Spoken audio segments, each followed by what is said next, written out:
Mum suggested. Okay, guys, can you see us? We're just trying to sort out some signal issues for Just Charlotte. Dropped out. We're live.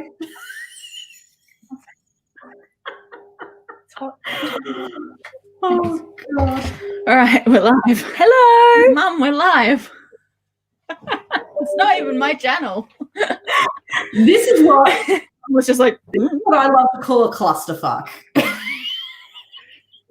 Oh, there we go. You can see and hear me. I really Just hope. give me a few seconds. I have to let the four pause in. Hold on. Did you put your phone? It doesn't work better. Yeah, I'm running off my hotspot, so I'm hoping it'll work. No, Mum, it won't work. I'm just trying to help me problem solve. So Mum's live too. Got eating, which is the beginnings of a fox, and I realized I left my pattern at home, and I can't hear anyone again. And Renee's frozen, so can you still hear me, Renee? I can hear you fine. Charlotte's just trying to figure out her connections, so hopefully she'll be back soon. Welcome to my channel. This is what I like to call a clusterfuck. We will get there. Now, I have had a change of venue. You guys may have noticed I am officially back in the study. So that is Fishbutt, if you didn't know what that was. Oh, thank you. Yes, this is my dress. This was actually handmade very long time ago. Yeah, so we spent about, just waiting for Charlotte to come back, we spent about 3 days rejigging the study. We had another 4x4 cube here, and it was chock full of crap. And by crap, I mean books and Titanic memorabilia, because my husband's a Titanic freak. And so we moved that, put the printer and the 3D printer there, and moved my desk back in here because it was out in the dining area. And I've got my books back up. I've got my crazy Lego Cat Lady collection up the top there. If you want to see it, I'll bring it down a little bit. And my husband just finished building that tonight. That is the International Space Station, which is a Lego Ideas model. Yes, we have a 3D printer. It's not working at the moment. It's still in pieces. It got wiggled and jiggled a lot when we moved, and I was pregnant at the time and did not have the brain space to fix it. And it's just been sitting there. It's a Wombat Axalis. Wombat is actually a Melbourne company, and really, to be honest, I'm thinking I'm just going to fork out to take it down to them, get them to fix it.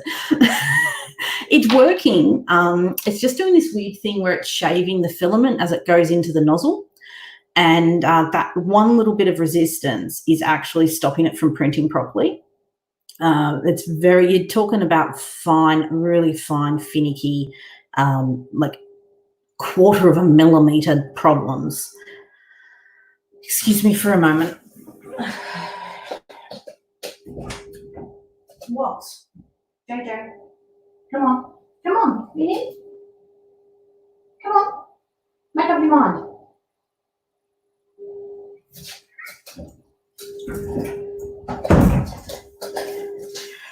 Sorry, guys, the four-legged furry had to come in. Hang on. Oh, we got Charlotte back. That looks better. This will go. Hopefully this will stay this time. We'll see. Oh, I was just giving everyone a tour of my study. Nice. So we've discussed Fishbutt, which is now cut off the screen. And nice. We've got the International Space Station, which my husband just finished building tonight, literally whilst we're on a chat with a couple of our friends. I can't see the chat, so I'm going to rely on you to keep me updated on what people are saying. Yeah, no, that's right. I figured that. Yeah, so let me. Anyway. Sorry, guys, just so you know, I've actually got the pop-out window for YouTube on the side here. So I'm seeing your comments pretty much live, but they take a while to show up in StreamYard. So if I'm doing this, it's because I'm looking at two different versions of the chat. So I can get the chat up and it will go over. I can get the StreamYard chat up, but I don't know if I want to. I don't know if I want to use extra things. I wonder if there's a. No, don't stress. We'll just click through all of the chat. So let's just click through all the chat. So we've got this weirdo's turned up. Don't know who he is. Yeah, I wonder who that is. I know. This mystery person who just showed up recently on AuthorTube. I know. He's got a pretty awesome video though. Huh? Had a pretty awesome video pop up, you know. I have too many balls. Well, see, I had the choice. Okay, well, let's introduce ourselves a little bit first. It's me, Renee, my channel. I'm not going to do too much there. What are you working on tonight, Charlotte? I'm working on a jumper which has the beginnings of a fox on the front and the word sake.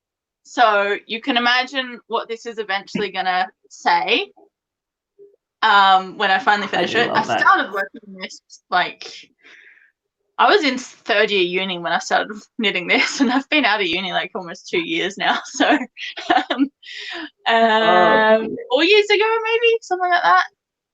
Yeah, 2016 I started working on this. And my balls are a bit tangled. Oh fuck. Sorry. your ball management is a lot to be desired there, honey. You need to manage your ball. I need some practice with my ball management. Did you? Is it an actual pattern? Like, where did you get the pattern from? I just found a picture of a fox. I think I use cross stitch patterns and translate them. Which is very easy to do. If anyone's interested, you get the fox stitch. You get the cross stitch patterns, and it will show you the color patterns. And then the knitting pattern is like a jumper pattern. So you're just using the intarsia then, are you? Just using the intarsia stitch to put the colours together? I don't even know. I just make it up. I'm not. Yeah, I don't know the technical stuff. Oh crap! I need to put my. And if I disappear from the stream, it's because I have a random cat walking across my keyboard, and I can't do anything about it because I got 2 cats in the smallest room in the house, and one of them is being very snuggly tonight, aren't you, JJ? If I disappear from the stream, it's because I'm running off my hotspot, and my internet's not good. And I made plans to pick up my car, and then I was like, shit, I've got the stream. And I was like, I'll test my hotspot and see if it works. And it worked. Worked better on my phone. And then it was working better before we went live on my laptop. And then it stopped working as soon as we went live. And so now I'm back on my phone. And trying to detangle my balls. No, that's right. Whilst you detangle your balls, I'll have the cat grace me with his fur again. Yeah. How is everyone watching? How are you all? Have you read, seen, or in any way come across Good Omens before? Because that's what we're talking about. Yes, we will get there eventually. We will get there. I think we may have to talk about the book from the beginning, and then we can get on to the rambles later, just in case anything goes wrong. We'll try to get it in. I'll just put in the book what I'm doing tonight. Now I've got 2 projects on the go, but at the moment I'm doing the sockhead cow. Mm-hmm. So it's actually a free pattern, so you can get it off Ravelry, and it's really easy. But apparently I can't brain, and I've pretty much instead of having ribs at the bottom, I've pretty much got seed stitch at the bottom for the first 3 rows because I keep breaking my rib, but I'm not going back. I wish I'd started off with a rib at the bottom. It would have been so much better. And I just realised you can always add it on. You can add it on. I started off following a pattern, and then I ditched the pattern. So I was following like a sort of a squares pattern that was going to be all across, but then to actually knit the fox in, I can't do the squares because that will make it'll mess up the color pattern. Yeah. So now it's got squares all around, so it's probably going to be like a bobbly jumper with a flat bit with the fox on it, and the rest is just going to be bobbly. But I'm going for the ugly jumper like way, but the ugly but what would you call it, like slightly sweary ugly jumper, because if you read a fugly jumper, the fugly jumper. I think when I finish it as well, I'm going to have to snip all these at the back and tie them, because I've done them too tight and it's pulling it together. dear. So yeah, so the legs stick out a little bit. Is it wool? Is it acrylic or wool knitting? I think it's 100% wool. These ones I got from Spotlight, and I'm pretty sure I invested in proper wool. If I hold it on the heater, I'll be able to find out, because it will start melting if it's acrylic. Yeah. It'll just cinder if it's wool. But if it's wool, when you block it, it will relax a lot too. So you might be able to get away with that. Yeah. Emily says she's seen the show and owns the book. We'll read it soon. Yes, read it. So read it. You should have read it and come on with us, Em, and we would have had a good chat. Listen to that audiobook that I sent everyone the link to. So I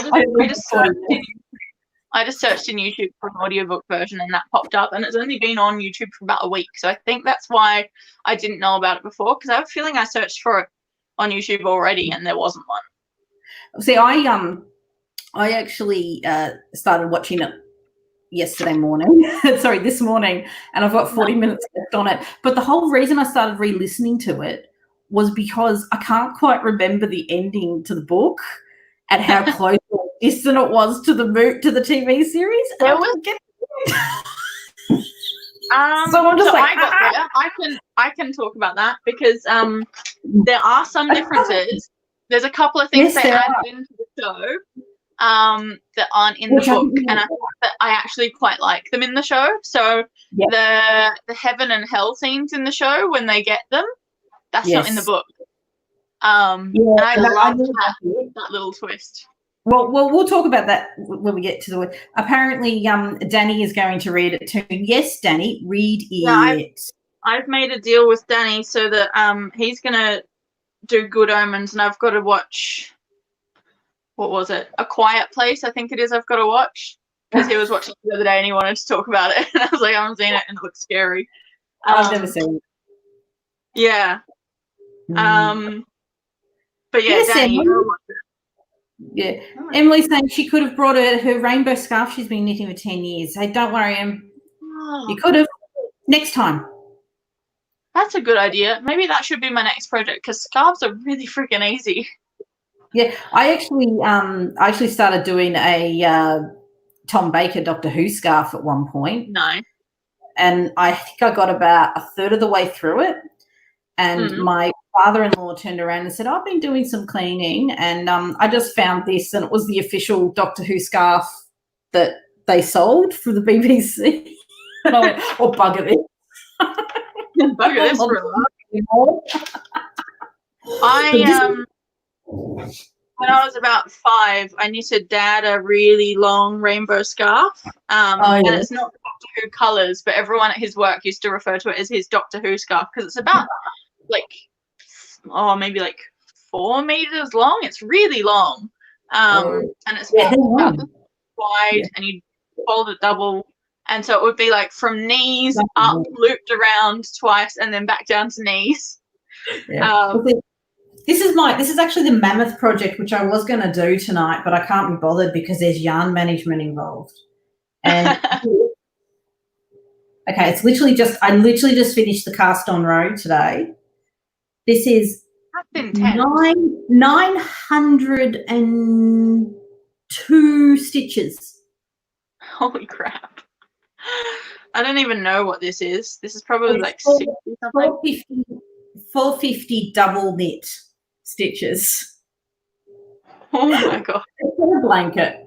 And And one side's going to be hawthorn stripes. The other side, when I get around to it's going to be Melbourne Storm, the lightning strike, because I'm the Melbourne Storm fanatic and my husband's the Hawthorn fan. So,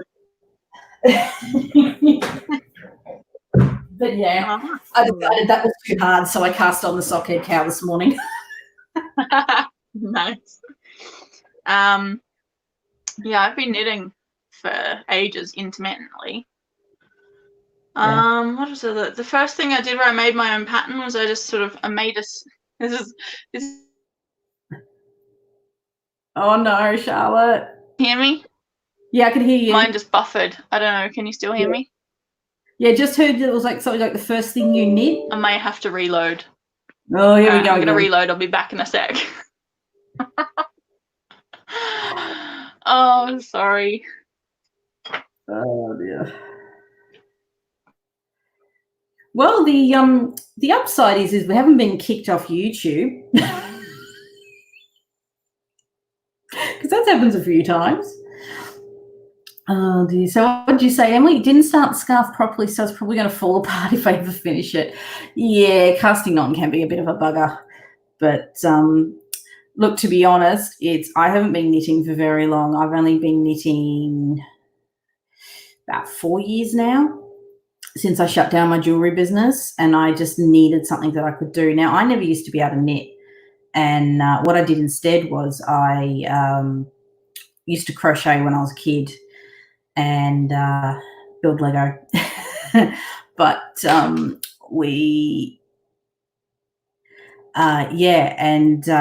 but all of a sudden, about 3-4 years ago, I just decided I was watching.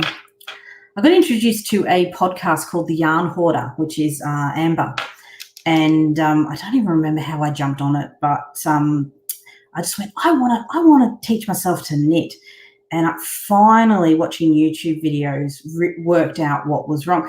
And part of what it is that I am left-handed, but I knit right-handed, and I was getting myself far too confused. And but yeah, just watching YouTube videos, mainly very pink knit videos, actually, I managed to actually finally learn how to do it. So I've been jumped down the rabbit hole ever since then. And let's see, yeah, that's right, yeah. Same. Also, you taught yourself through watching YouTube videos? But yeah, so like, for instance, this morning I had to use a German twisted cast on for this, and I've never done one before. So I just watched Very Pink Knits YouTube video on how to do it, and I had it cast on and working in about 10 minutes. So they're very good ones, those. No, the left-handed part, yeah. Yes, it can be confusing. I was the only left-hander I was one of 4 kids. So I was the perfect statistic. Both my parents and my 3 siblings are all right-handed. I am the only left-hander. And yes, it's not fun. I used to set the table left-handed, but I would eat right-handed. All right. It looks like my phone will go for like 5 minutes and then cut out. So okay. So let's get started. So we're here to chat about the book. The book. Yes, the book. The book. One of my favorite biblical fanfic. It's biblical fan fiction in the best way possible. Yes. That's the way. If this was like getting pitched to an agent, that is the way I would pitch it. And if they asked for more details, an angel and a demon who've been on Earth since the beginning, who team up to try and avert the apocalypse and stop the Antichrist. Yes. And let's face it, the whole reason they decide that they want to avert the apocalypse is simply because they just love living on Earth so much and they don't want to go back to their respective hell and heaven. And let's face it, I don't blame them. Oh, yeah. Yes. I do love the description of Crowley, though. I think that's my favourite description in the whole book. Is he didn't necessarily fall; he just sauntered vaguely downwards. Yes, and that's in the show as well. I just realized I accidentally switched to knit, and I'm supposed to be on a purl row, and I've just knitted like 20 or so stitches, so now I've got to unpick. Oh, you got to think back, honey. Think back. Oh, yes. I'm an idiot. Yes. No, so I do very much enjoy the main characters in the book, the demon. Main characters. Oh, the main characters are brilliant, and the way that they're written, and the way that the thing I really like about Neil Gaiman and Terry Pratchett's writing style, I guess you'd call it, is the way that they describe characters. So rather than like they'll have like a mixture of like physical and action sort of descriptions. Yes. And I should have pulled some examples, but the way that they'll like describe what was it? There was a good one. Oh, they described Anathema Device as like having an array of individually attractive features that felt like they'd been put together just slightly wrong. Yes. Just trying to find one here. Keep talking. I'm just trying to find one of them. I really like, it was on my mind already because we just did Word Stock, which was a part of this time, where we were talking about show, don't tell. And I got to the scene, which is, because I've seen the series like 3 times now, I've binged it. But I got to the scene where they're drinking after finding out about the day the Antichrist comes to Earth. They're drinking for like something, and the way that 5 hours, and they've been drinking solidly for 3 or something. The last 3, yeah. Oh crap! I just dropped a stitch. Come back here, little bugger. But that one, I dog-eared the page so I can reference it, because that was like one of the best passages of writing that I've read in a while. And the way that they show that they're drunk, like they don't say they're drunk. The closest they get is saying they've been drinking solidly for the last 3, whereas it's like page 60 something. Here we go. And now it was 3 o'clock. The Antichrist had been on Earth for 15 hours, and 1 angel and 1 demon had been drinking solidly for 3 of them. It goes into a bit of a description about the back room in Aziraphale's shop for a bit, but then it gets, where is it? The table in front of the 2 of them was covered with bottles. The point is, said Crowley, the point is, he tried to focus on Aziraphale. The point is, he said, and tried to think of a point. The point I'm trying to make, brightening, is the dolphins. That's my point. Kind of fish, said Aziraphale. No, said Crowley, shaking a finger. So mammal, your actual mammal. Difference is, Crowley waded through the swamp of his mind and tried to remember the difference. Difference is they mate out of water, volunteered Aziraphale. Crowley's brow furrowed. Don't think so. Pretty sure that's not it. Something about they're young. Whatever. He pulled himself together. The point is their brains. He reached for a bottle. What about their brains? Said the angel. Big brains. That's my point. Size of damn big brains. And the whales. Brain City. Take it from me. Whole damn sea full of brains. Yeah. And just the way that that's written, you don't need to say that they're drunk. It's so obvious. Yes. And it's so beautiful. It's like one of the funniest but most accurate descriptions. The way that like he keeps repeating himself, and I love that line. I think I underlined that line of Crowley waded through the swamp of his mind and tried to remember the difference. I love that one. Now that is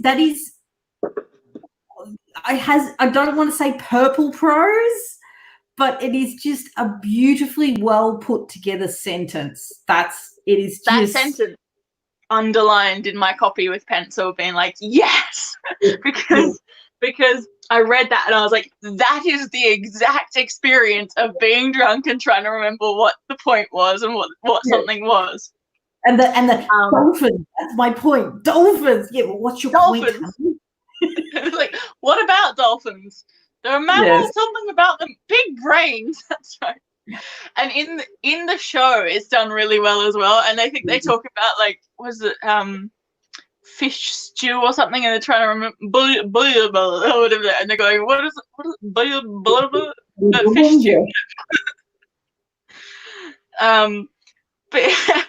But that, when I got to that, I was cackling. There was another point where I think I put in our group chat the paintball scene when I was reading it while we were chatting. Which scene? I was listening to it at that point. And the bit where they arrive at what used to be the hospital where the Antichrist happened. They get hit by paintballs. Yes. I'll better describe it. And there's one bit where Aziraphale says something like, what are they playing at? Says Aziraphale. I don't know, but I think it's called Silly Buggers.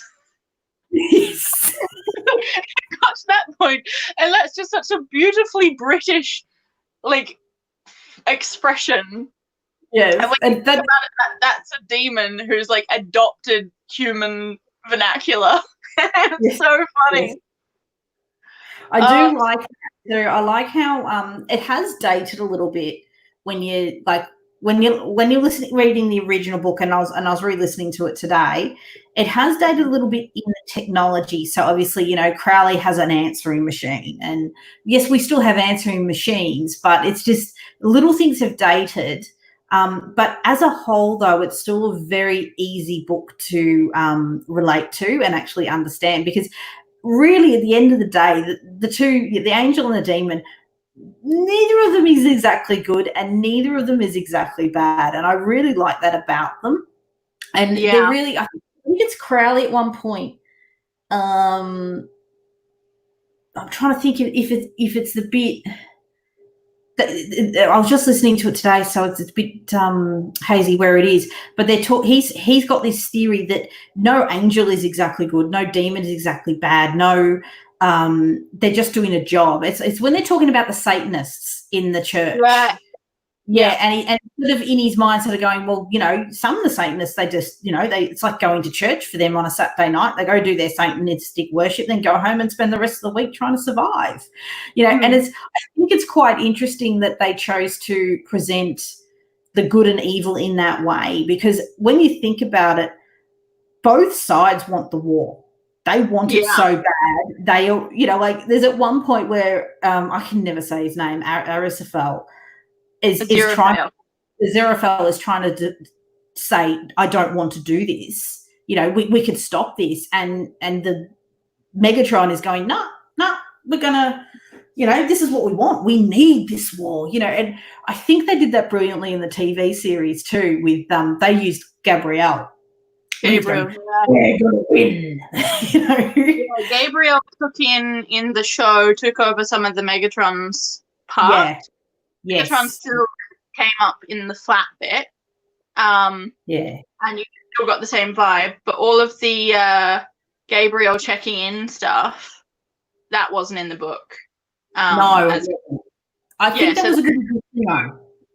They actually show a lot more of that stuff in the show, of them checking into their respective head offices, whereas in the book it's not shown, it's just mentioned, and they get on with the story.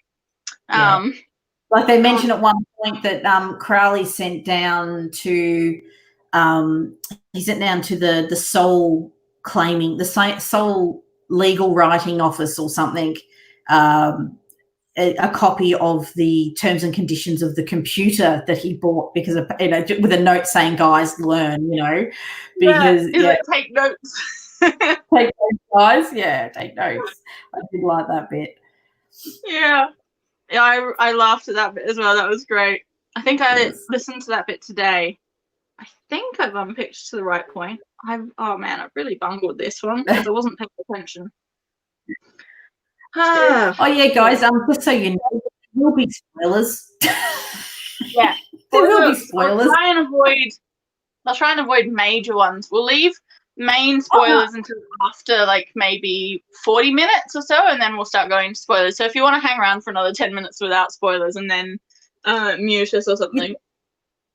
You see, this is my thing though, is as far as I'm concerned, spoilers is good for about 2 to 3 years. This book was first published in 1990. So if you haven't read it by now. Spoilers for the show, because there's some bits that we could, or we'll leave them till later on, because there's some bits that I want to talk about eventually, like towards the end of the show that weren't in the book that I want to mention. And I think you know which bit I'm talking about because I mentioned it briefly. And I'll try not to spoil the show in mentioning that. But the show's been different. That's not new. So, yeah. The show is brilliant. And, like, Michael Sheen and David Tennant are perfect casting for that. They did joke I saw this in, like, their press and stuff, that if they do a stage show, they'd switch roles every night. And I really hope they do that, because I would buy multiple tickets to go see that. That would be brilliant. Oh, dear. I would also be, like, lining up to work in, like, the backstage for that as well. That would be so much fun. Who wouldn't be? I think, you know how you sort of go, some parts are written for actors. Yeah. And it can be good or a bad thing, but I just think they fitted their roles so well. They're just such good actors anyway. Both of them. I think both of them are really good actors. And I just think the roles were perfect. I think they had the perfect partner to bounce off in each other. And I just think it worked so well. And I really, really hope they don't ruin it by trying to make a second season. I think they're not going to. I don't think they're going to, because they wouldn't do it without Neil Gaiman, and Neil Gaiman's not going. He said he wouldn't do it without Terry, so I don't think it's going to happen. They did plot a sequel book, like they plotted a sequel, and then they never wrote it. That's what I mean. Like if they had maybe had like a rough draft of the sequel or something that they could work from and had a good idea where they're going to go and how they're going to do it, yes. But I think they just need to it's a work of brilliance. Perfect. Yeah, it's perfect as it is. And I love those shows that know when to stop. When it's still we don't need a 3-hour rant on Game of Thrones. We've already done that. Was it your stream or Emily's? What? Was it your stream or Emily's? We did the rant about Game of Thrones. No, my stream, I think it was, yeah. We did talk about the ending of Game of Thrones. The thing about Game of Thrones is they tried to finish too quickly. So that was the opposite. They should have kept going. And given everything more time. But they didn't want to. So anyway, Good Omens. Good Omens, the show is a masterpiece. Ironically enough, the show is the reason I discovered AuthorTube as well, because I sort of like a cause and effect thing, as Dad told me to watch the show and gave me his Amazon Prime login to watch it. And then that got me back into writing after having like a very long break while I was doing uni. I wasn't writing much. Like I was still storytelling a lot, but I hadn't actually worked on any of my writing stuff for ages. And so then I was like YouTubing all these Neil Gaiman talks, and that's how I found AuthorTube, was through Kate Cavanaugh's I Tried Writing Like Neil Gaiman video that popped up as a suggested video when I was binging Neil Gaiman stuff. And then, since then I've just sort of tumbled into AuthorTube, and now I am on it and like mind blown how well that's gone. Emily's response to me asking which stream that rant was on, who knows at this point? Who knows? Yeah, I think that's going to be the main Chaos Corner vibe, is that we've just done so many chaotic streams now that we can't remember which one is which anymore. That plus group chat, I mean, that thing's chaotic. Exactly. Yeah. At this point, I can still remember which is a group chat and which is online chat on stream chat, but I don't know how much longer that's going to last either. Hey, my son turned 11 months today. I'm lucky I remember to put pants on in the morning, guys. TMI, but it's true. Particularly seeing that I've been home for the last few weeks. But yeah, but look, it's I mean, as a book, like I read this. Oh God, my best friend introduced me to Terry Pratchett in very early 90s, and I still remember she gave me The Colour of Magic, his first Discworld novel, and said, "Here, I was staying over the night at her house," and she said, "Here's a book, read it." And I read it all night, and she slept. I love when you find books like that. Oh, it was great. And from there, obviously, discovered Good Omens, and I think I read it. Would have been about 94, 95, and I hadn't touched it since. And when I found out about the TV series, I went, I have to read that book again. And I'm so glad I did, because I forgot how brilliant some of the pearlers are in. I mean, look, literally, okay, random. Let's see if I can find a good page. My mother said that they were just intelligent women protesting in the only way open to them against the stifling injustice of a male-dominated social hierarchy, said Pepper. I mean, that's just a random sentence. Yeah. I mean, totally out of context, but I mean, did they write a bad sentence in this entire book? I don't think so. I don't think there's one clunky bad sentence in this entire novel. I'm going to do the same thing in a second. I can just put this knitting down and grab the book. Almost finished one row, but I left my pattern at home because my pattern's on my tablet, and I was like, I don't need my tablet. And then I realized when I pulled out my knitting, I was like, oh, fuck. I was getting up to a complicated. Don't worry. I've managed to stuff 2x2 rib up into 2x2 seed stitch. Okay, so don't worry. And I'm not going back. I don't care. Oh, here's a dog-eared corner page. What did I have in here? Oh, this was a good one. Let me see. I might need to read a couple of sentences for context, but it's Crowley talking about how humans are worse at the evil than demons are. I love that. There'd been times over the past millennium where he'd felt like sending a message back below saying, look, we may as well give up right now. We might as well shut down dis and pandemonium and everywhere and move up here. There's nothing we can do to them that they don't do to themselves. And they do things we've never even thought of, often involving electrodes. They've got what we lack. They've got imagination and electricity, of course. And I actually like how they they didn't exactly have that sentence in the TV series, but they showed it in the part when Crowley's in the car and the voiceover saying Crowley had lived on Earth for long enough. He had imagination. I like that line. That one stuck. Yeah, when the car, when he imagines that the car is a functioning car, not a box on fire. I just realized the next line is also good, which is one of them had written, hadn't he? Hell is empty and all the devils are here, with a quote from Shakespeare.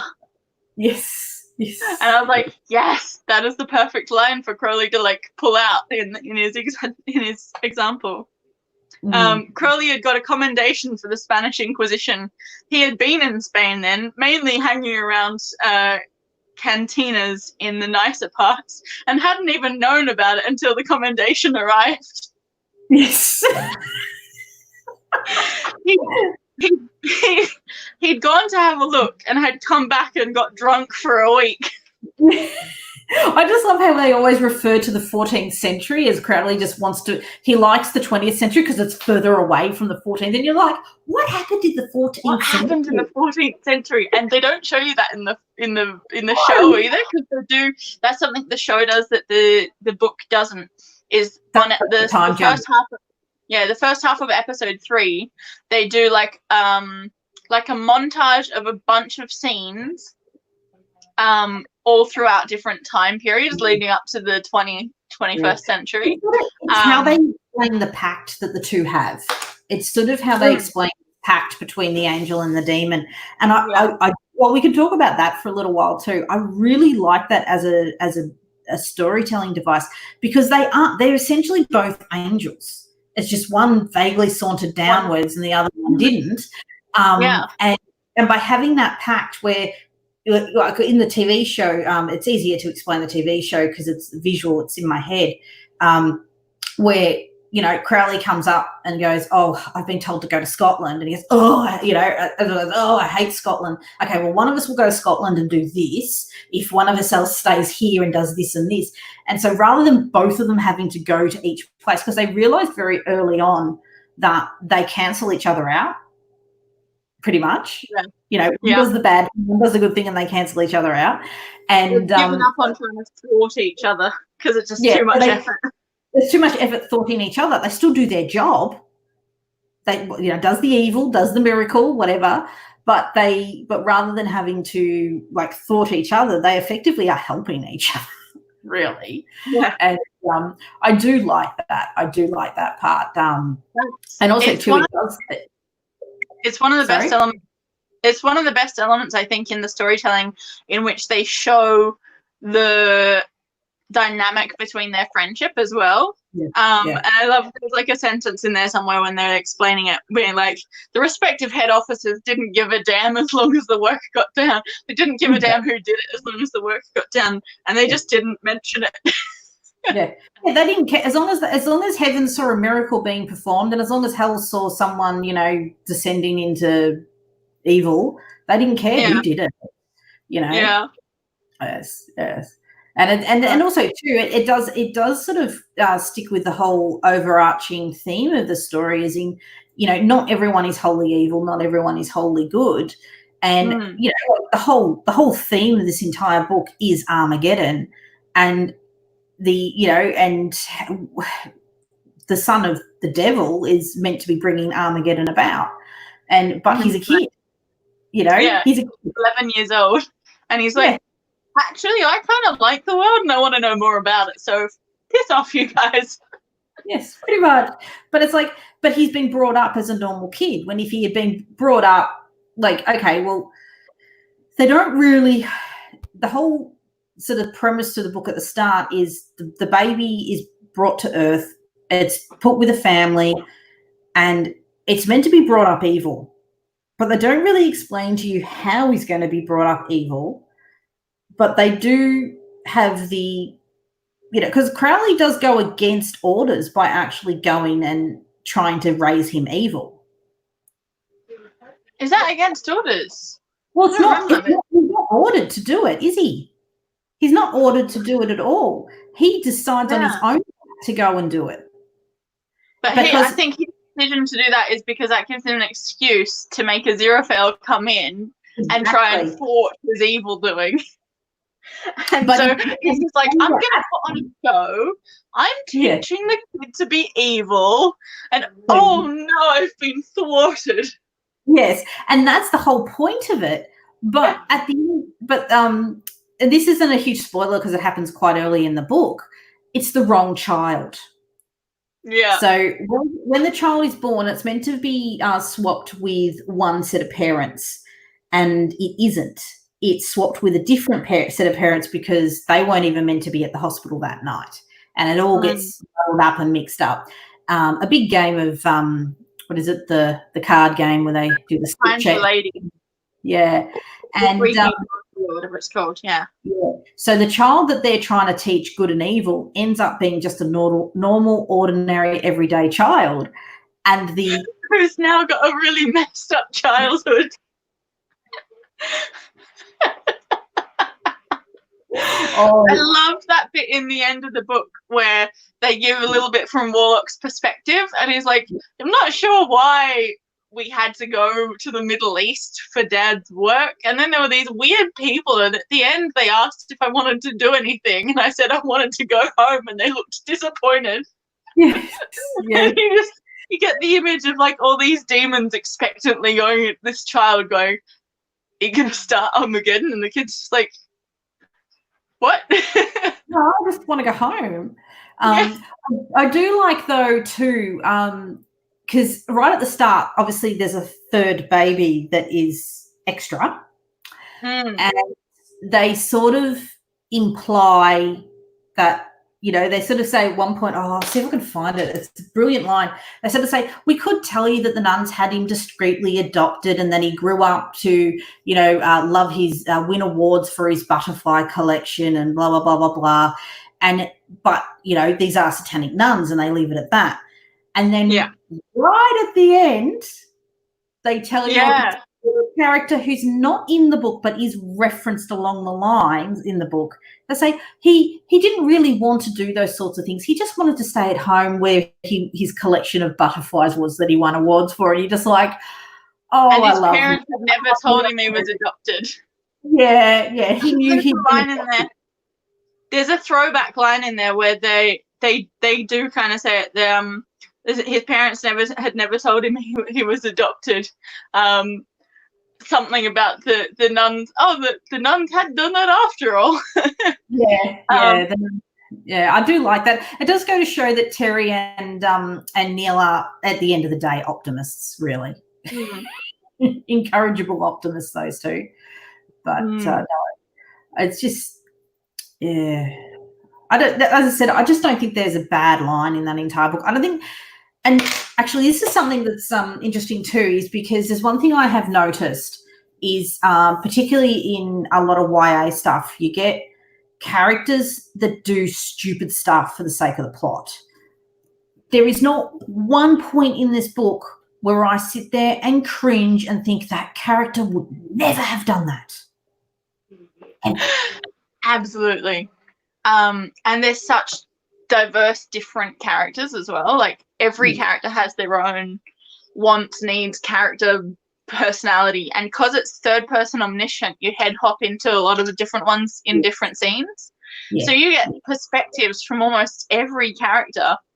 Even if it's only a couple of lines, but you get enough to know that character has a history, they have motivations, they have a belief, whether or not the belief is just, I believe I want a tuna fish sandwich or whatever, they have beliefs. And I think a lot of us, including myself, I should read this, I think, at least once a month for the next 6 months and just make notes, because I just think, honestly, these characters are so strong. Yeah, I'd have to agree with that. Okay, I'm going to play a game. So say stop when I'm going through it, and we'll pick a page and find an excellent line from it. Yeah. Stop. Oh, I'm just good at this. Art thou a witch, Ole? Said the chief inquisitor. Yes, said Pepper's little sister, who was 6 and built like a small golden-haired football. You mustn't say yes. You've got to say no, hissed the head torturer, nudging the suspect. And then what? Demanded the suspect. And then we torture you to make you say yes, said the head torturer. I told you it's good fun, the torturer. It doesn't hurt. Hasta la vista, she added quickly. The little suspect gave the decor of the inquisitorial headquarters a disparaging look. There was a decided odor of onions. Huh? I want to be a witch. With my water nose and a green skin and a lovely cat, and I'd call it Blackie, and lots of potions. And the head torturer nodded to the chief inquisitor. Look, said Pepper desperately, no one's saying you can't be a witch. You just have to say you're not a witch. No point in us taking all this trouble, she said severely, if you're going to go around saying yes the minute we ask you. That's such a brilliant paragraph of just the sibling dynamic, and that's not in the show either. No. In the show, one of them is the one that they pick first. I think it's like Brian it's Wensley. Yeah, but that is actually a good example. Is her sister is in the novel for that one scene. Yeah, she's never in the novel. That's the first time you meet the little sister. And what did you get? You get this is like 2 sentences of description, and you've got the character in one. You've got Yes, said Pepper's little sister, who was 6 and built like a small golden-haired football. I love that line. Because I was listening to it by that point, so I started reading it, and I was reading too slow, so that's when I found the audiobook last night, and I listened to the first half last night, and I think I may have drifted off to sleep in the last 40 minutes or so I re-listened to that this morning. And then I was listening all this morning and finished it like 10 minutes before we went live with the last 10 minutes, but I finished it mainly on the train over to get my car this afternoon. Yeah. But that line popped up, and I was just like, I just started laughing straight away. Yeah. Well, so, here we go. You ready? Yep. Stop.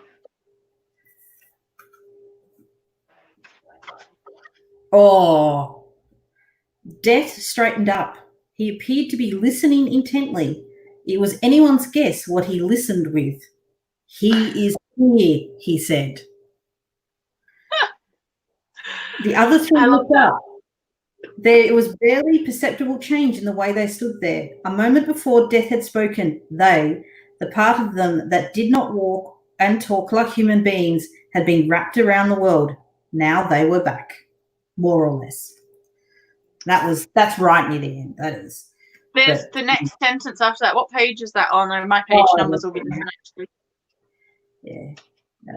It's all right. I should be able to find it because I got fancy little A's and D's and stuff at the start of my sections. Hold on.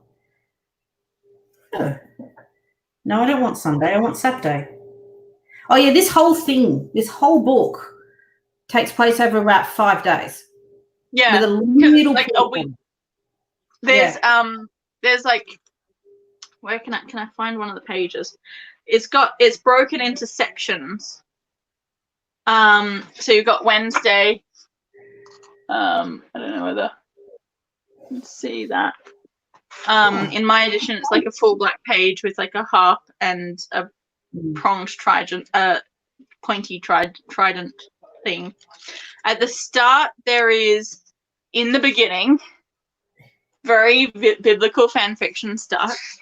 Yeah. This is a great opening line as well. This is a perfect example of a great way to set up the story. Here's the next paragraph after that. There was a strangeness about them. It was as if, instead of ill-fitting suits, they now had ill-fitting bodies. Famine looked as though it had been turned slightly off station, so that the hitherto dominant signal of a pleasant, thrusting, successful businessman was beginning to be drowned out by the ancient, horrible static of his basic personality. War's skin glistened with sweat. Pollution's skin just glistened. I mean, that's 3 characters in one paragraph, and you pretty much have a bloody good idea what they look like. Obviously, you know what they look like with their hair color and stuff earlier, but yeah. But yeah, you get a great visual.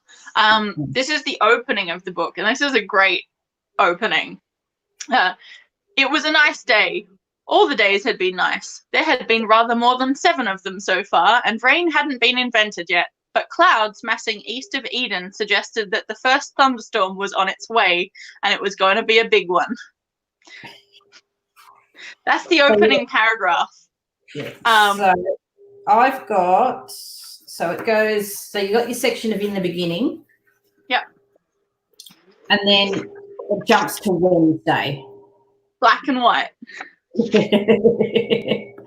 So, and then it's Wednesday, Thursday, Friday, Saturday. So it's actually 4 days. Pretty much this entire novel. Oh, there's 11 years ago before Wednesday. Yeah. So there's in the beginning. Then there's a list of, it's called Dramatis Personae, and it's got Good Omens, a narrative of certain events occurring in the last 11 years of human history in strict accordance as shall be shown with the nice and accurate prophecies of Agnes Nutter, compiled and edited with footnotes of an educational nature and precepts for the wise by Neil Gaiman and Terry Pratchett. Dramatis Personae, supernatural being. Huh? That's really away in mine. It's Terry Pratchett and Neil Gaiman in mine. This is edition since they announced the TV show. It's like soon to be a TV show, it says on the front. Oh, yeah. So this is the TV show edition, obviously, with the picture on the front. Yeah. That's all I could get quickly. Dramatis personae, supernatural beings, God, in brackets, God. You know what that reminds me of? That reminds me of the start of plays. Yeah, it's very much the start of plays. Yeah. And when they read it out in like an audiobook version, it's very much like a narrator at the start of the play. Yeah. Metatron, the voice of God, in brackets. Yeah. Aziraphale, in brackets, an angel and part-time rare book dealer. Satan, in brackets, a fallen angel, the adversary. Beelzebub, in brackets, a likewise fallen angel and prince of hell. And that continues. I'm just going to read down to Crowley because this is brilliant. Yeah. Hasta, a fallen angel and duke of hell. Liger, likewise a fallen angel and duke of hell. Crowley, an angel who did not so much fall as saunter vaguely downwards. I'm sorry, that's my favourite line. My only other line that comes that is in the TV series, but that is actually what my favourite line, I reckon, from this whole book. That line, it's in the TV show, but in a different point. So they slipped it in the TV show when after they call Crowley at his flat to check in, and he's flat in Gaulin. Yeah. Yeah. Yeah. And he says, he's like, I didn't mean to fall. Just hung out with the wrong crowd. Oh wait, no, that's a different line. Yeah. It is in there somewhere as well. They do use it, but it's my favourite one, and we're getting close to an hour, so I reckon if we start getting into spoilers, we'll be okay here. I must admit, my favourite line, and I don't know, you'd have to ask Neil Gaiman, but God, it sounds like it's a line that him and Terry had and they had to cut or something, was, I asked them for a rubber duck. I love that line. It is. I asked the angel Michael to miracle me a towel.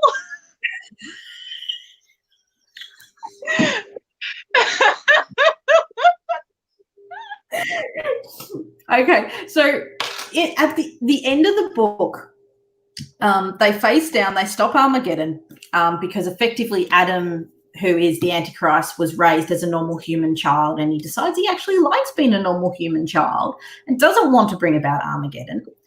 But in the book, it ticks over to Sunday, and they all just go about their lives as if effectively nothing has happened, because pretty much Adam puts everything back to right. There are some things that are a bit different. Like the books in the TV. In the bookshop.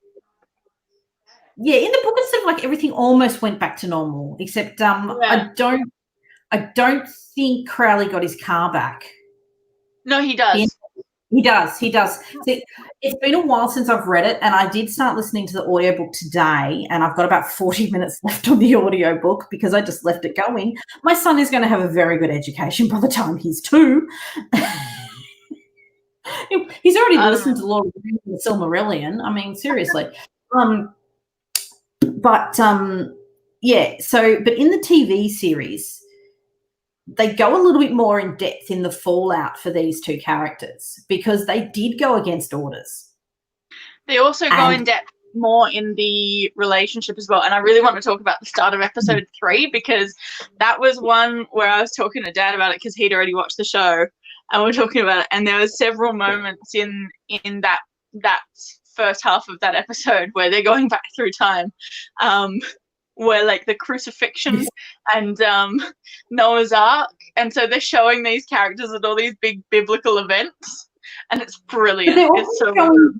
They're showing the slow disillusionment of both of them too, because they're standing there, and Crowley, like at the crucifixion, like Crowley comes up to, oh God, I'm never going to get his name right, and says, what are they doing? You know, what's going on? He's like, oh, they're hanging. Why? Because he told everyone they had to love each other, you know, sort of thing. You know, I don't remember the exact words. No, there's a great line. Let me see. I think I can remember it.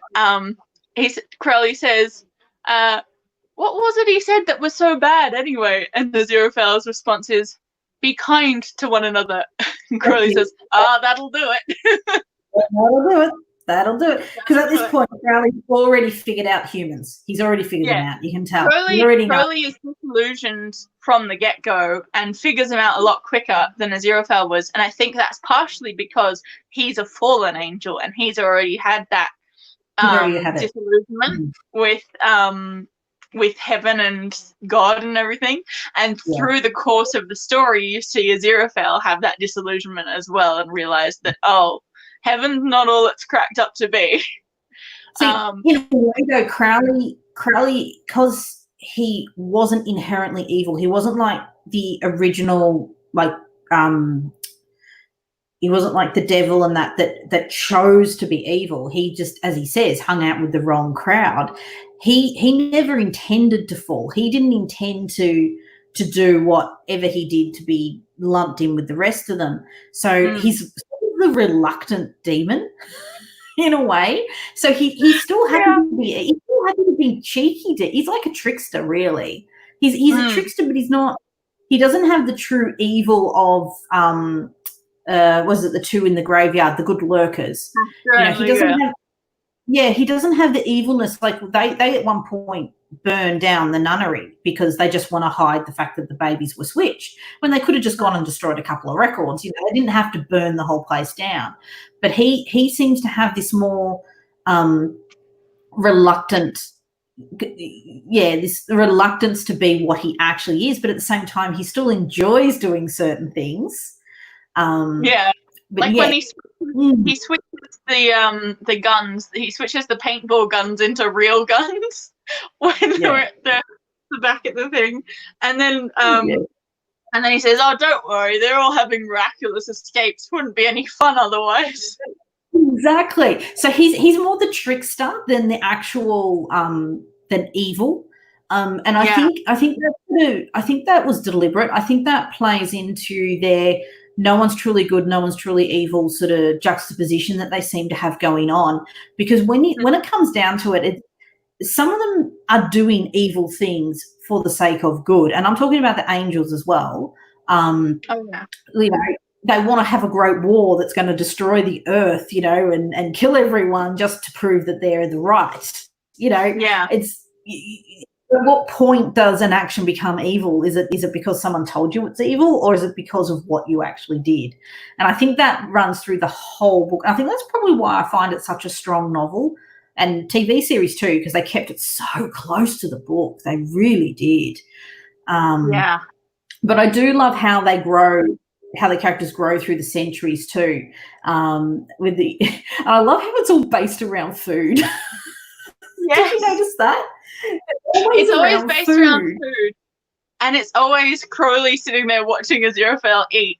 And I saw this, I think, online somewhere, someone saying, like, in response to people, it's like, I don't understand why people think that Crowley doesn't eat, because the look on his face is clearly of someone who eats really fast and then regrets it and is watching the other person eat really slowly. And as someone who eats really fast and then sits there watching my husband enjoy that last half of the steak, I totally understand the look. Yeah, same. You're just like, oh, I want that. I grew up with two older brothers. I grew up eating like this, protecting my steak and my chips, like this, with a sharp knife, get away from my chips, And my husband was like, and I'm just like,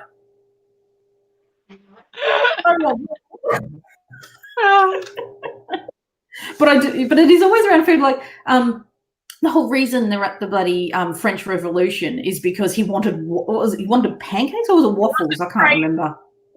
He wanted crepes. And Crowley's response is, so you just popped across the channel in the middle of a revolution because you were feeling peckish? And he's like, well, I'd heard they'd been a bit techy. I'd heard they'd been a bit cross. This isn't cross. This is cutting off a lot of heads very efficiently with a head cutting machine. And I think, oh God, and I just love though how they afterwards, like when they deal with the issue, they still go and have the crepes. go and get lunch, but he makes him change into a revolutionist's outfit. And he's like, I'm not taking you dressed like that. He's like, I have standards. I'm like, oh, fine. Miracles new clothes. I love that. He can miracle himself new clothes, but he can't miracle himself out of the handcuffs. I know. You got to ask that question, don't you? Yeah. I think was he just being ineffable? He's just sitting there waiting for Crowley to show up. I reckon he just wanted someone to eat crepes with, to be honest. Yeah. And I think that's what too is that they're both as old as each other. And I think that too is something as well, because you see a lot of these modern fantasies and sci-fis and all that where you have this really ancient character. Edward Cullen. Because I have never read the books and I've never watched the movies, specifically because I've run away screaming the minute I've seen them around. But they are fun, brief moments that Michael Sheen, isn't it? And as a drinking game. But yeah, I keep going with. I've just thrown a spanner in the tangent. Now that I know where I was going. Characters that are way older than all their counterparts. So by default, they kind of got to become friends because they have no one else on the planet they can actually relate to. They can't relate to other angels or demons because they just don't understand because they haven't been on Earth that long. Yeah. And they don't want to be on Earth that long. Like the demons, go up, tempt a priest and then run back down to hell. Crowley's been living there as a pretending to be human for thousands of years. And it's the same with the angels too. And and I think that's good too because they have become friends simply because there's no one else that has shared experiences like they have. Yeah. They say it in the book as well. Like after a while it's the only familiar face. Yeah. And I think the start of sorry. I think it's in the delay is meaning we keep interrupting each other. I think it's in the bit where when they mention the agreement in the book. Yes. And I love you get to see an example of it in the show when Gabriel shows up at the sushi restaurant in the first episode when you're first introduced to the characters. And Gabriel's just looking at the sushi and he goes, why do you consume that? And just the disdain in his voice. And Aziraphale's like, it's sushi. It's nice. You have it with soy sauce. And then they move on to what does he say? Something like, I do not sully the temple of my celestial body with gross matter. And then they mentioned the clothes and he was like, yes, I like the clothes. Yes. He's got clothes, yes. But I like too that, like, because they mentioned it in the book, and it happens around about the point of the paintball is because Crowley's demon doesn't have compunctions, so to speak. He's happy to just miracle himself whatever he wants to wear. But the angel, and guys, I'm going to start calling him the angel because I cannot pronounce his name. It's just, I'm sorry, it's my dyslexia. I just cannot get it.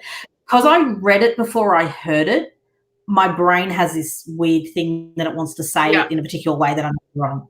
So we'll just call him Azzy. Because Azzy is an angel. He refuses to miracle his own clothes. And there's this great bit when they get hit with the paintball paints, and Crowley ends up miracling away the paint for him because, if he did it himself, he would always know it was there. Yeah. And then they have a callback to it when Aziraphale says, like, is there no fixing the Bentley? Like, you couldn't miracle it back together. And it's like, it wouldn't be the same. Yes, it wouldn't be the same. Yes. Wouldn't be the same. But seriously, that car goes through effectively hellfire. So I don't think he could fix it. Yeah.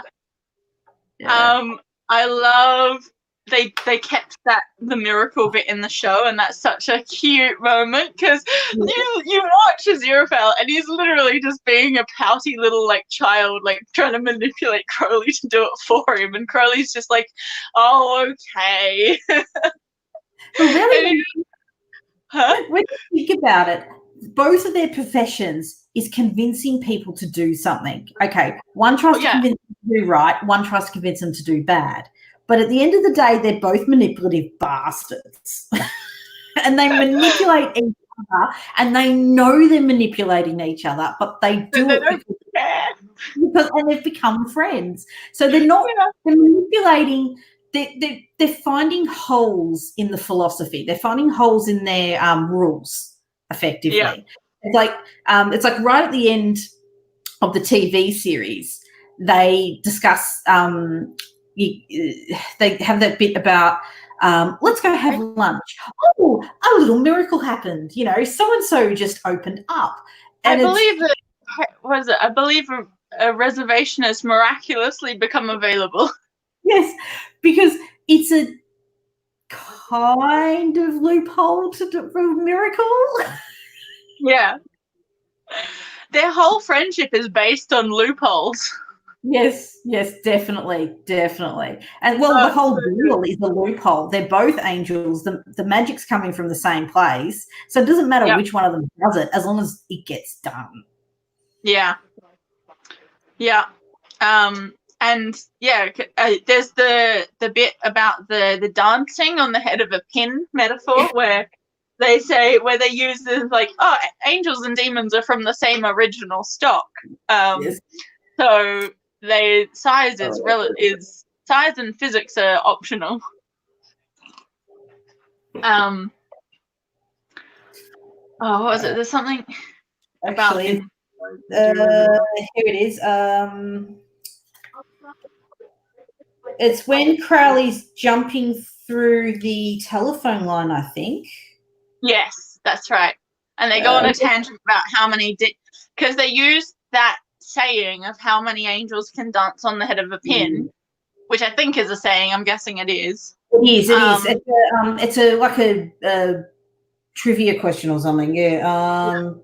Hang on. He's got the plant mister. They break it down and in the most brilliant way, and then use that as it seems like a tangent, but it's also an example of what they're currently doing of Crowley going through the telephone line.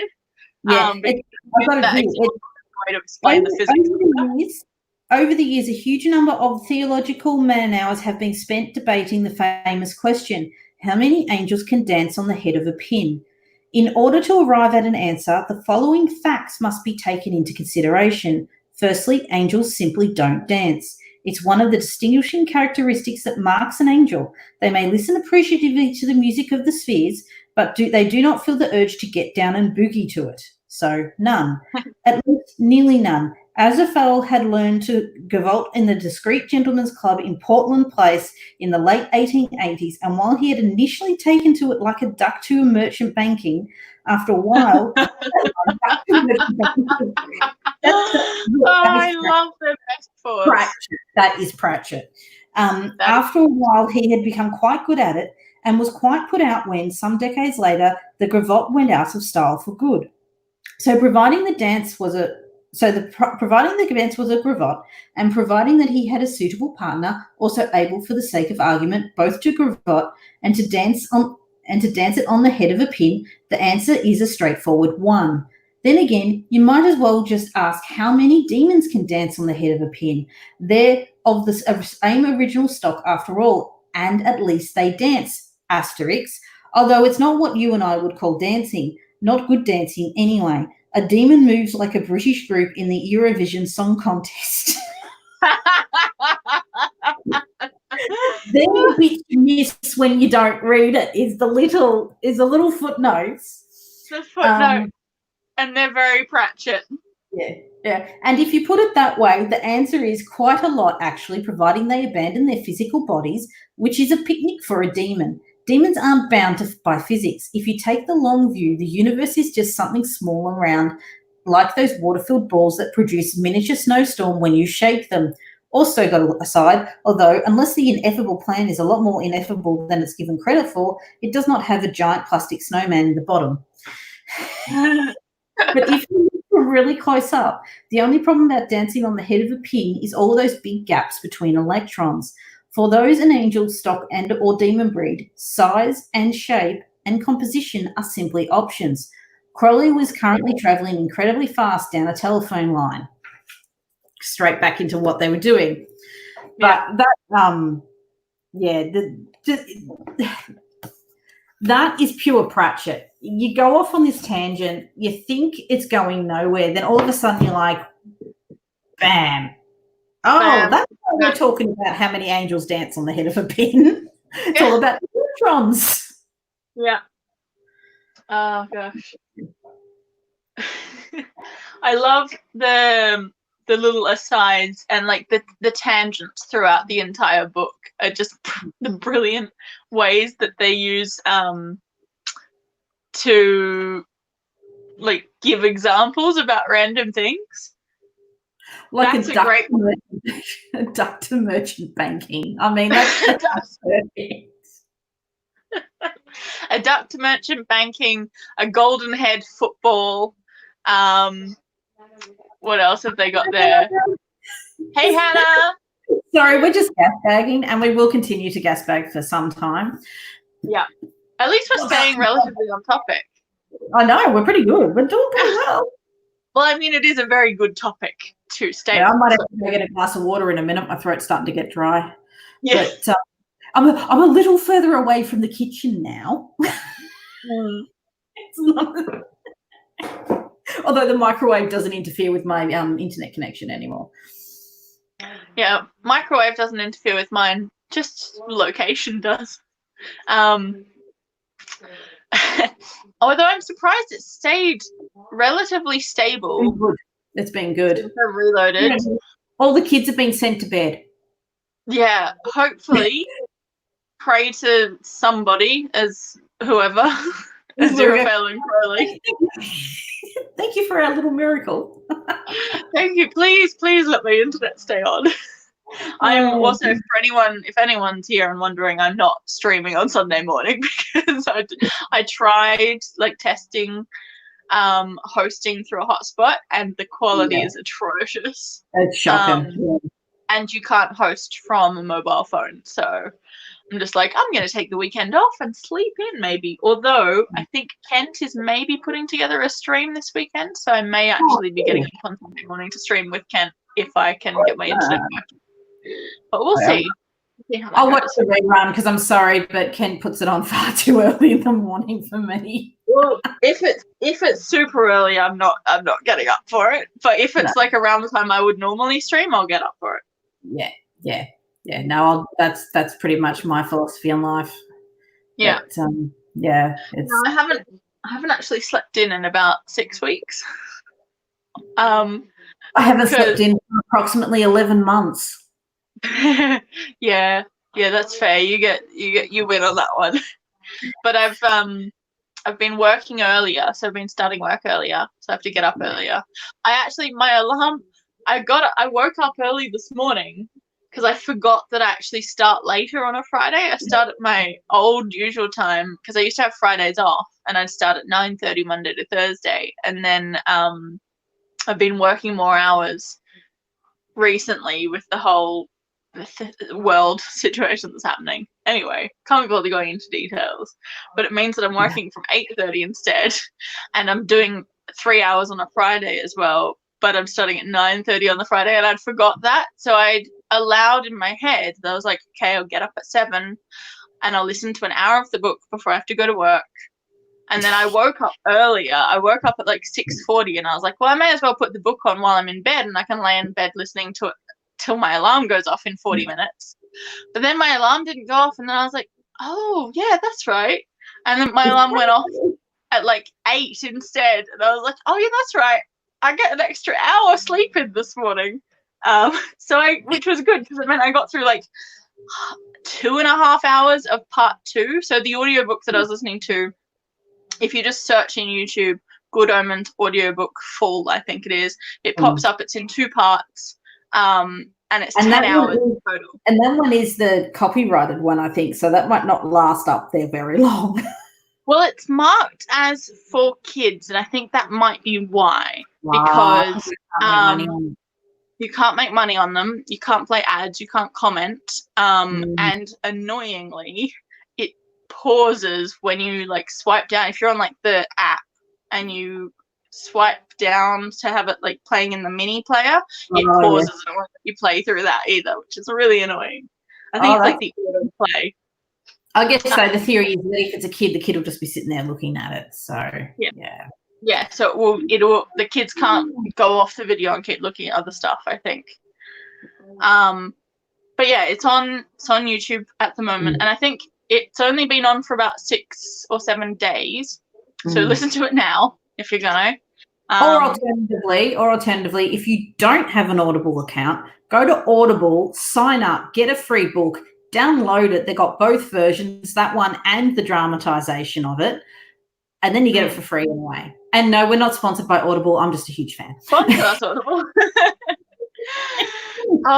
Still random tangent. Still one of my favorite gags on YouTube of all time was Bethany Votaw in like one of her videos talking about, what was it, 5 ways of procrastinating during isolation or something like that. 5 ways of doing something.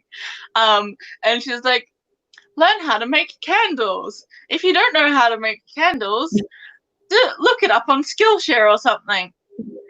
Speaking of Skillshare, they have not sponsored me. Are you kidding? Yeah. I have like 20 subscribers. But the way that she segued into it was just, it was like so smooth, like every sponsorship video you ever see.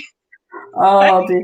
I looked at my housemate and we cracked up so much because that was good. I did like that one.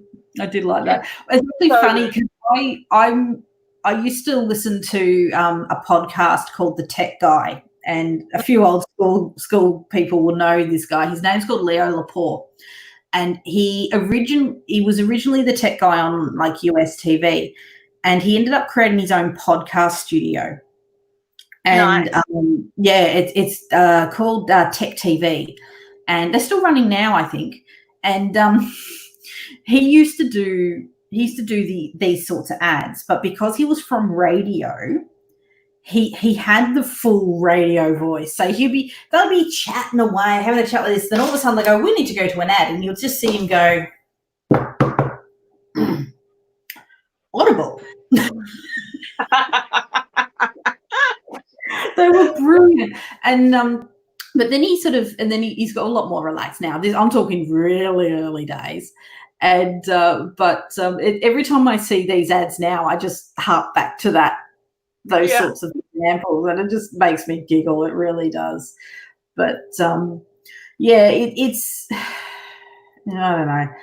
Trying to get back here to the book. What were we talking about? I can't even remember now.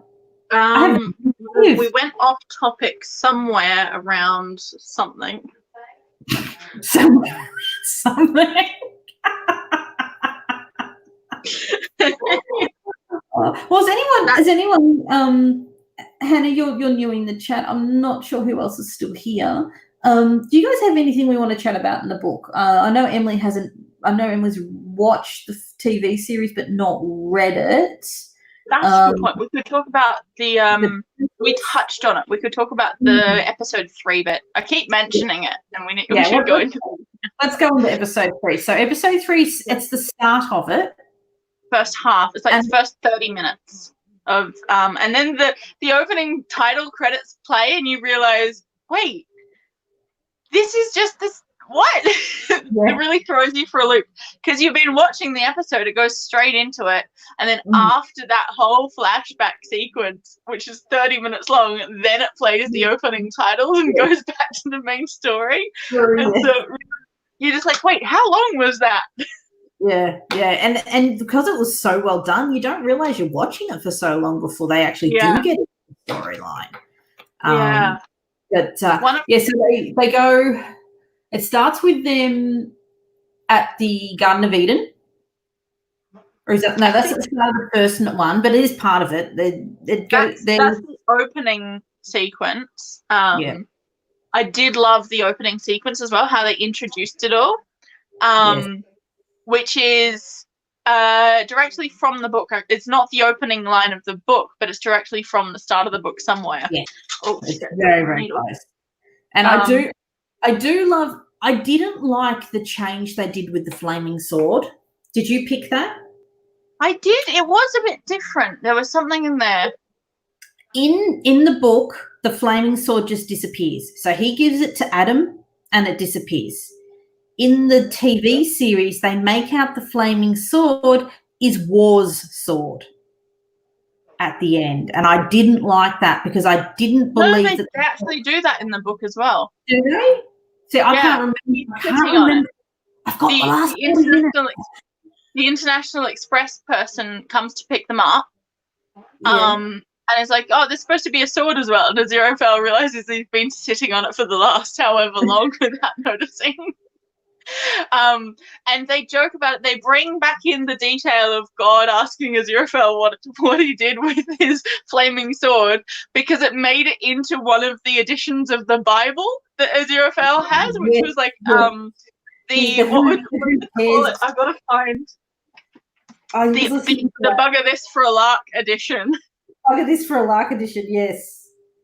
And here it is. I found the page because I had it so open straight away. It's a good line, though. Where is it? I'll read it out. I'm going to grab some water. I'll be back in a sec. Yeah. Let's see. The Bibles included the Unrighteous Bible, so called from a printer's error, which caused it to proclaim in 1 Corinthians, "Know ye not that the unrighteous shall inherit the kingdom of God?" And the Wicked Bible, printed by Barker and Lucas in 1632, in which the word "not" was omitted from the 7th commandment, making it, "Thou shalt commit adultery." There were the Discharge Bible, the Treacle Bible, the Standing Fishers Bible, the Charing Cross Bible, and the rest. Aziraphale had them all, even the very rarest, a Bible published in 1651 by the London publishing firm Bilton and Skaggs. It had been the first of their three great publishing disasters. The book was commonly known as the Bugger All This Bible. The lengthy compositor's error, if such it may be called, occurs in the book of Ezekiel, chapter 48, verse 5. 2. And by the border of Dan from the east side to the west side, a portion of Arthur. And by the border of Arthur from the east side even unto the west side, a portion of Naphtali. And by the border of Naphtali from the east side unto the west side, a portion of Manasseh. Bugger all this for a lark. I am sick to me heart of typesetting. Master Bilton is no gentleman, and Master Skaggs no more than a tight-fisted Southwark nobbles tickle. I tell you, on the day like this, everyone with half an oz of sense should be out in the sunshine and not stuck here all the lifelong day in this mouldy old By Our Lady workshop with like a bunch of punctuation marks to indicate swearing. 6. And by the border of Ephraim from the east side and to the west side, a portion of Reuben. Just like one of the points squeezed in there. It's brilliant. And then asterisk. The Bugger All This Bible was also noteworthy for having 27 verses in the 3rd chapter of Genesis instead of the usual 24. They followed verse 24, which in the King James Version reads, So he drove out the man, and he placed at the east of the Garden of Eden cherubims and a flaming sword, which turned every way to keep the way of the tree of life, and read 25. And the Lord spake unto the angel that guarded the eastern gate, saying, Where is the flaming sword which was given unto thee? 26. And the angel said, I had it here only a moment ago. I must have put it down somewhere, forget my own head next. And the Lord, 27, and the Lord did not ask him again. It appears that these verses were inserted during the proof stage. In those days, it was common practice for printers to hang proof sheets to the wooden beams outside their shops for the edification of the populace and some free proofreading. And since the whole print run was subsequently burned anyway, no one bothered to take up this matter with the nice Mr. A. Zerofel, who ran the bookshop 2 doors along and was always so helpful with the translations and whose handwriting was instantly recognizable. The other two are the trapping of the moose. Oh, that was a different asterisk. The other books. What I liked about that is one other thing that scene sets up. Okay, obviously there's that humour of the flaming sword and it goes missing and it turns up later. But it also sets up that he has very distinct handwriting. So when Crowley saves the book from his bookshop when it's burning, he immediately knows whose notes are in the back because he knows whose handwriting it is. I do like that because it's a good example of the gun. You know, they just tinkle it in here that his handwriting is really easily recognizable. So that literally, 200-300 pages later, you go, oh yeah, we don't have to question how he knows what his handwriting looks like because it's so recognizable. Yeah. You get that detail, and you get the detail about Aziraphale's flaming sword. Like, get my own head next, and that line is directly transferred into the show as well. So much of the dialogue is taken word for word into the show. You can literally sit there with the book. Hello, JJ. You want to come say hello? Okay, come say hello. You could literally sit there with the book and almost go word for word in some places for the dialogue. You really could. Yeah. Oh yeah. And that just shows how strong their dialogue writing is, let's face it. Because it's a relatively modern TV show. When was it released? Was it last year? Last year, around this time last year. So that dialogue has lasted 20 years. There is one specific moment where I noticed they changed it in the TV show, and that's at Warlock's 11th birthday party. Yeah. when one of the children, and it's like a little girl, whereas in the show they've changed it to something like excuse me, but actually you are rubbish. So whereas in the book, the little girl says, and probably a word that we're not using as loosely anymore, which is basically a slur for gay. So I did notice they've just taken that last little line out, but they do still have some of the humor in there of, like, there's a moment when because Aziraphale and Crowley are constantly being mistaken for a couple, and they've added extra ones of those into the TV show and kept some of them. So there was one where when they run into Anathema the first time, they hit her with a car, and when they're dropping them off, Crowley calls Aziraphale, who says, "Come on, Angel," and she says, "Oh, so I've been safe the whole time." I do like that bit. I do like it because obviously he's just saying, "Come on, Angel, hurry up," you know.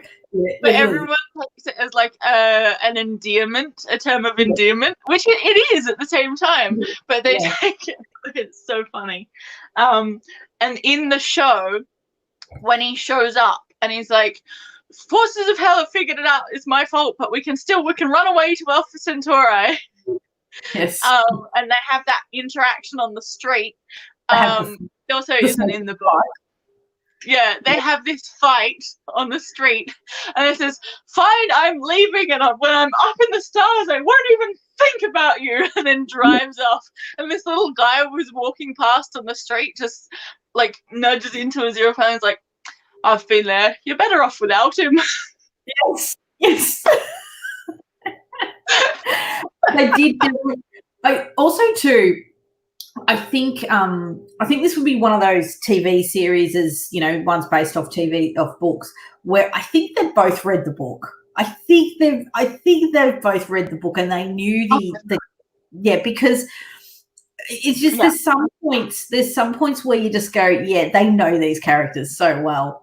And I do love that sort of everyone mistakes them for a couple stuff, because it means they can get away with so much. Yeah. Because they and there's even heaven and hell, once they find out, mistake them for a couple or whatever. And it's not even that they're not like a couple or whatever. I think that's a really good element as well that Terry and Neil didn't specify so much, because they say this in the book as well. It's like they're not humans, so they're not bound by human labels and human things. Yeah. And so it says at one point, 2 men or 2 supernatural beings in the shape of men. So it's like not even men. They're just these angel. They're an angel and a demon. They're sexless. They're sexless. So yes, they look like men, but they're just beings. They're just intelligent beings, and yes, in a way they are a couple, because they're the only people they recognise from the last 1,000 years. They keep talking about it in the interviews. David Tennant and Michael Sheen will be like, it's like The Odd Couple, but over 6,000 years. Yes.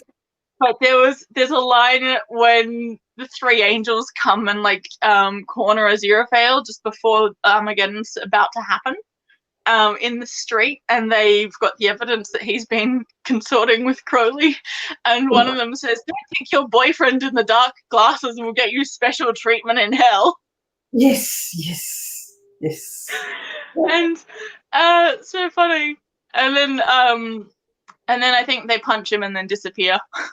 Yeah. And he's just like, oh shit. Yeah. That's just after he's figured out the accurate the prophecies, I think, just afterwards. But that bit's new, because they don't have all that in the book.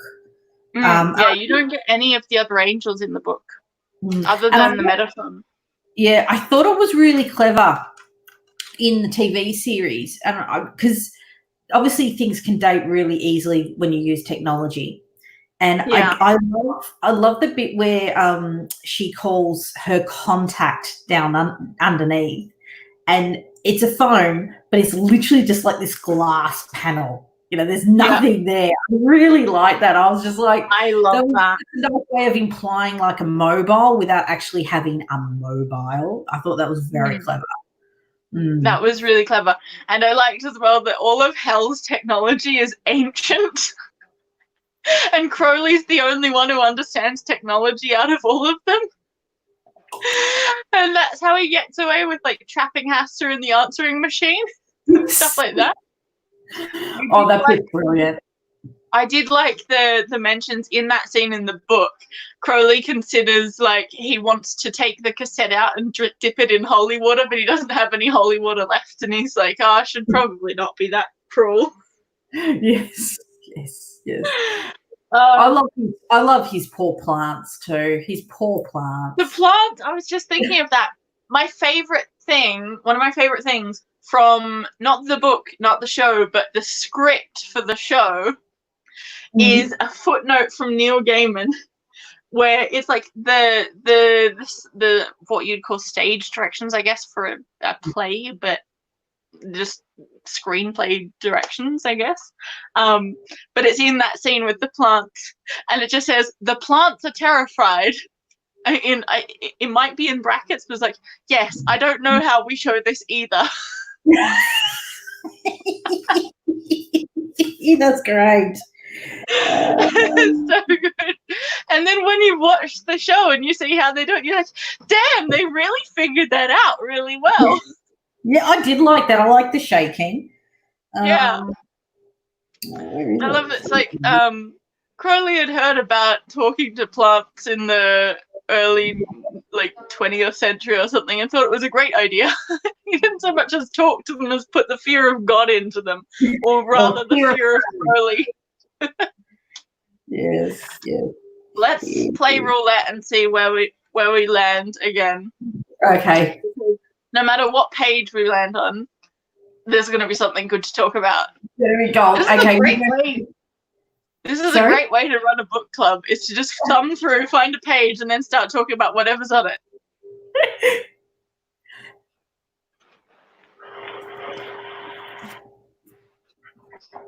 Yes. Oh, I love that plant scene. Oh, here's a good one. The Copper Marquis, a whaling research ship, was currently researching the question, how many whales can you catch in 1 week?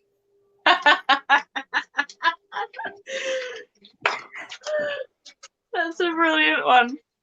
And the Kraken actually comes up, to those that don't know this scene off the top of their heads, the Kraken actually comes up. This is when Armageddon's about to start. And the end of this scene is, and 10 billion sushi dinners cry out for vengeance. I love that line. Oh, yes. I think that line's in the TV show as well. It is. The voice narrator does it. Yeah. Yeah. Yeah, because where is it? Because they can't find any whales and they can't find any fish at all. And then the sea bed starts rising and they go, the captain glared at several million yen's worth of cutting-edge technology and thumped it. The navigator gave a nervous smile. Ah, sir, he said, it is shallower already, beneath the thunders of the upper deep, as Aristotle and Tennyson both knew. Far, far beneath, in the abyssal sea, the Kraken sleepeth, and now it was waking up. Millions of tons of deep ocean ooze cascaded off its flanks and its as it rises.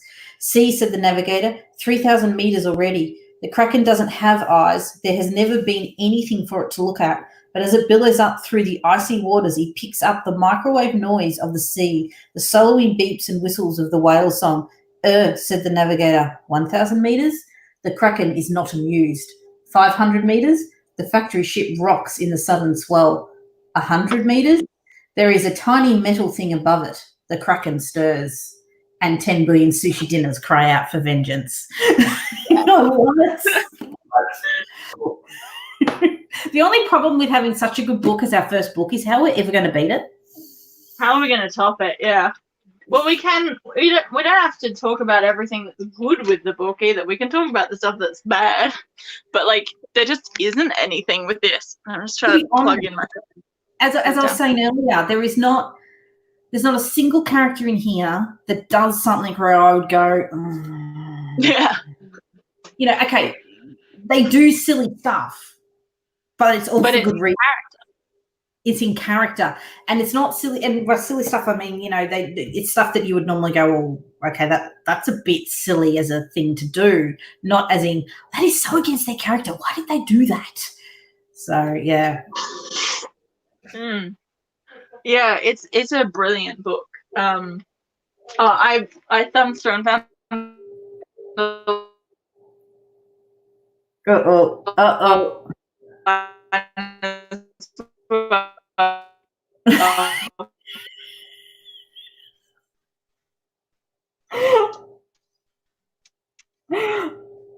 Oh God. Are you back with us, Charlotte?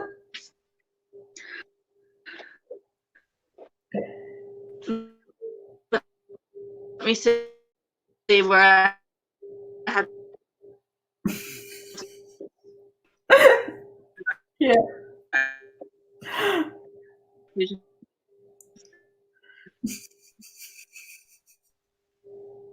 Oh yeah. I refresh. I don't know if you can hear me. I had no idea what you were saying. You were slow-mo, Charlotte. Wait, I'm gonna have to X out of this. I'll be. Oh. She'll be back in a sec. Oh dear.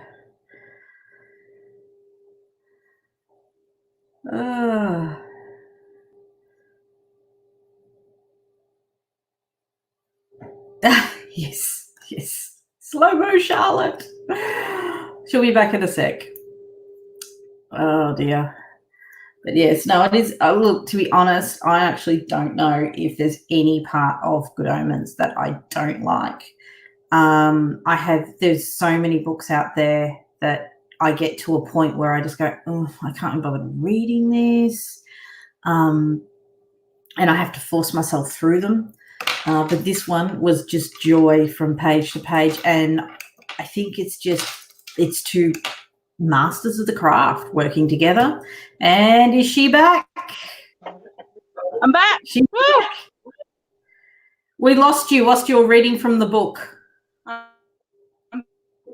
back. You're almost back. Okay, I'll start. I was about to say, should I go from the top of the paragraph? The line is over here, so it's about a bit of a match. Am I back? You sort of. I can hear you. Am I slow? Your face is, but your voice is fine. Oh no, I think it might be buffering again. Hang on. Let me just do that and that. Am I going really slow again? Because you've gone really slow. I better not do that. All right. Okay. If I turn off video, maybe that will help. Try turning off video. What's the deal like? Nah, she's gone. Is it slow-mo or is it just like a joke? I can't tell because mine it's fine. But I can't tell whether it's working or not. Can you hear me? Oh my god. Yeah, we've had a bit of a silent in right. effect. I can hear you. Think.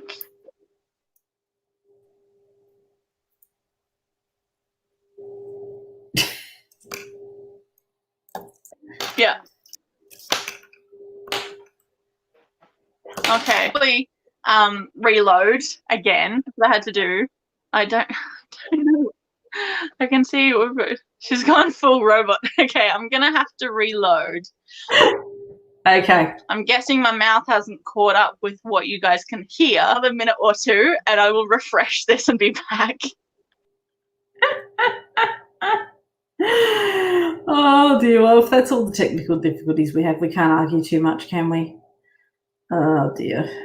What am I in the middle of doing? I completely don't know. So we'll just wait for Charlotte to come back because she was actually about to read from the page. I am here. Am I speaking and moving at the same time? You are. Yes. All right. I'm gonna just read through this section because I really want to get to the hilarious line that is directly in the show as well. It was early afternoon and the heavy storm clouds had turned the sky the color of old lead. It would rain soon, heavily, blindingly. The firemen hoped the rain would come soon. The sooner the better. They had arrived fairly promptly, and the younger firemen were dashing around excitedly, unrolling their hose pipe and flexing their axes. The older firemen knew at a glance that the building was a dead loss and weren't even sure that the rain would stop it spreading to neighbouring buildings. When a black Bentley skidded around the corner and drove up onto the pavement at a speed somewhere in excess of 60 miles per hour and stopped with a screech of brakes half an inch away from the wall of the bookshop. An extremely agitated young man in dark glasses got out and ran towards the door of the blazing bookshop. He was intercepted by a fireman. "Are you the owner of this establishment?" asked the fireman. "Don't be stupid. Do I look like I run a bookshop?" "I really wouldn't know about that, sir. Appearances can be very deceptive. For example, I am a fireman. However, upon meeting me socially, people are unaware of my occupation and often suppose that I am, in fact, a chartered accountant or company director. Imagine me out of uniform, sir, and what kind of man would you see before you, honestly?" "A prat," said Crowley, and ran into the bookshop. The "don't be stupid, do I look like I run a bookshop" is directly from is directly from the book in the show.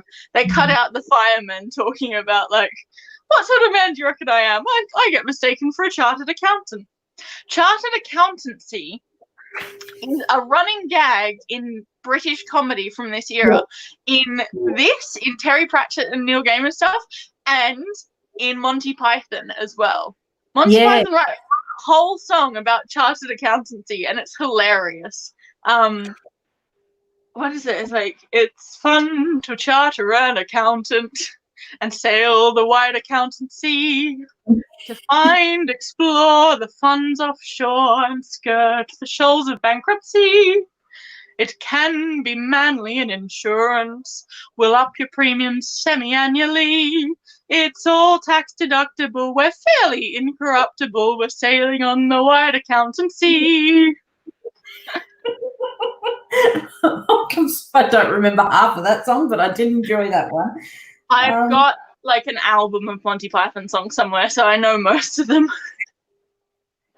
I'm trying to find the thing about the roadway. Is it towards the front when they explain what Crowley did with the roadway? Because God, that's brilliant. So the was it the M? The M. Yeah, the Symbolo Daedra, the great beast. Yeah, and what is that?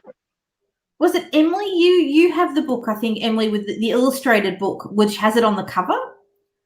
I just think the way they used that was brilliant, because they it's another one which they foreshadow at the front. They explain what Crowley did to create it, and then that's the reason why he has so much trouble getting out of London. And I love that. And that's obviously why the car gets destroyed. But I just like to it goes to show you how determined Crowley is to actually stop it, because the one thing he absolutely loves is that car. Yet he destroys that car to get out. I think I know where it is. I think it's when they're recounting the deeds of the day and he goes on a tangent about how they don't understand modern. It's in the lurk. Yeah. It's in the graveyard has to the tall demon something. Because he was coming across it and he goes, I had to do this and this and this to get around it. Yeah. And I love it when they're recounting the deeds of the day. Where is it? Here it is. In the graveyard, Huster called demon was the more accomplished lurker. Like most demons, he had very limited grasp of technology. He was just about to say something like, I bet it needs a lot of wire. Then the Bentley rolled to a halt at the cemetery gate. Are they talking about the phone that's in the Bentley? Yeah. All hail Satan. Howdy. Deeds. Here we go. Now we are all here, said Huster meaningfully. We must recount the deeds of the day. Yeah, deeds, said Crowley, with the slightly guilty look of someone who's attending church for the first time in years and has forgotten which bit you stand up for. Huster cleared his throat. I have tempted a priest, he said. As he walked down the street and saw the pretty girls in the sun, I put doubt in his mind. He would have been a saint, but within a decade we shall have him. Nice one, said Crowley helpfully. I have corrupted a politician, said Lagarde, and I will let him think a tiny bribe would not hurt. Within a year we shall have him. They both looked expectantly at Crowley, who gave them a big smile. You'll like this, he said. His smile became even wider and more conspiratorial. I tied up every portable telephone system in central London for 45 minutes at lunchtime, he said. There was silence, except for the distant swishing of cars. Yes, said Huster. And then what? Look, it wasn't that easy, said Crowley. Is that all? Said Lagarde. Look, people. And exactly what has that done to secure souls for our master? Crowley pulled himself together. What could he tell them? That 20,000 people got bloody furious? That he could hear the arteries clanging shut all across the city? That when they went back and took it out on their secretaries and traffic wardens or whatever, and they took it out on other people and all kinds of vindictive little ways, which, here was the good bit, they thought up themselves. And it keeps going, but yeah. It's definitely in that area where they talk about the road, but I think that's also a very good. I think that's a very good example of how Crowley learns what human nature is like very quickly, and he learns to use it to his advantage. Yeah, definitely. Where is it? I think it's. I found Baby. I can't find the exact passage, which is really annoying because it's such a great passage. But he, like, when everything else fails, he just spends a night out in a field moving some surveyor's posts. I can't remember. Was it in the? It might have been in one of the asides. This is also This is actually a good example too of how footnotes can work when done well. Yes. Yeah. The footnotes are really good. There's not too many of them. There's only a couple. There's not a huge amount. Oh, here's a great footnote. Let me just find where I should start from. Sister Mary had expected the American cultural attaché to look like Blake Carrington or J.R. Ewing. Mr. Young didn't look like any American she'd ever seen on television, except possibly for the avuncular sheriff in the better class of murder mystery, with asterisks, with a little old lady as the sleuth and no car chases unless they're done very slowly. Yeah. Emily, we're staying on topic because it's a bloody good book.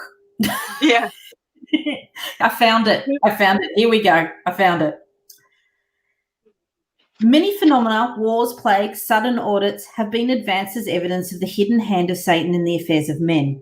But whenever students of demonology get together, the M25 London orbital motorway is generally agreed to be among the top contenders for Exhibit A. Where they go wrong, of course, is assuming that the wretched road is evil simply because of the incredible carnage and frustration it engenders every day. In fact, very few people on the face of the planet know that the very shape of the M25 forms the signal Odega in the language of the Black Priesthood of ancient Mu and means "Hail the great beast, devourer of worlds." The thousands of motorists who daily fume their way around its serpentine lengths have the same effect as water on a prayer wheel, grinding out an endless fog of low-grade evil to pollute the metaphysical atmosphere of the scores of miles around. It was one of Crowley's better achievements. It had taken years to achieve. It had involved 3 computer hacks, 2 break-ins, 1 minor bribery, and 1 wet night when all else failed, 2 hours in a squelchy field, shifting marker pegs, a few but occultically incredibly significant meters. When Crowley had watched the first 30-mile-long tailback, he'd experienced the lovely warm feeling of a bad job well done. It had earned him a promotion. I love how they switch up those all the little sayings to be specific and just different enough that they're specific to the characters, like a bad job well done, or instead of saying like what he says for God, for Satan, for so the way that they curse, Aziraphale he won't say "Oh God." It says "Oh hell" or whatever, whereas Crowley will curse saying "Oh heaven." Yeah, and I like that, and that's something that I like, and a lot of people I think could do to learn is you got to be specific with your cursing for the character that you have. Like there's no point having a I think there's actually this spot in Lord of the Rings, and I wish I think it's in the Fellowship, and it's the one time I think Tolkien missed a reference to God. There's one line where they say something about God, and there are gods in Tolkien's world, but not so I think like in the first draft he must have just like, like we would do, like, just write oh shit or whatever, just to get it in and write it on. But when they've obviously gone back and there's one reference, like one character says something about heaven or something, and because there's no heaven in Tolkien, and it's just, and it actually, because I've read and listened to the audiobook of that so many times, I do understand that it is obviously missed, but at the same time it throws you because the characters wouldn't say that, and I think it's really great that they've actually thought about what the angel would actually curse and what the demon would actually curse. It's quite good. I found another example of just like the fun little quips that they put in. Yeah. I think I want to read this whole scene as well. Let me see. You just want to read the whole book, don't you? I do. Just no matter what page you go to, it's good. But Yes. this is when they go back to try and find out where the Antichrist actually is, and they're back at what was the hospital. Mhm. Mary Hodges was just putting down the phone when Crowley opened her office door. "It must be terrorists," she snapped. "Or poachers." She peered at the pair of them. "You are the police, aren't you?" she said. Crowley saw her eyes begin to widen. Like all demons, he had a good memory for faces. Even after 11 years, the loss of a wimple and the addition of some rather severe makeup, he snapped his fingers. She settled back into her chair, her face becoming a blank and amiable mask. "There was no need for that," says Aziraphale. "Good," said Good. Crowley glanced at his watch. "Morning, ma'am," he said in a sing-song voice. "We're just a couple of supernatural entities, and we were just wondering if you might help us with the whereabouts of the notorious son of Satan." He smiled coldly at the angel. "I'll wake her up again, shall I? And you can say it." "Well, since you put it like that," said the angel slowly. "Sometimes the old ways are best," said Crowley, and he turned to the impassive woman. "Were you a nun here 11 years ago?" he said. "Yes," said Mary. "There," said Crowley to Aziraphale. "See? I knew I wasn't wrong." "Luck of the devil," muttered the angel. Your name then was Sister Talkative or something?" "Loquacious," said Mary Hodges in a hollow voice. "And do you recall an incident involving the switching of newborn babies?" said Crowley. Mary Hodges hesitated. When she did speak, it was as though memories that had been scabbed over were being disturbed for the first time in years. "Yes," she said. "Is there any possibility that the switch could have gone wrong in some ways?" "I do not know." Crowley thought for a bit. "You must have had records," he said. There are always records. Everyone has records these days." He glances proudly at Aziraphale. "It was one of my better ideas." "Oh, yes," said Mary Hodges. "And where are they?" said Aziraphale sweetly. "There was a fire just after the birth." Crowley groaned and threw his hands in the air. "That was Hasta, probably," he said. "It's his style. Can you believe those guys? I bet he thought he was being really clever." Oh yeah, here we go.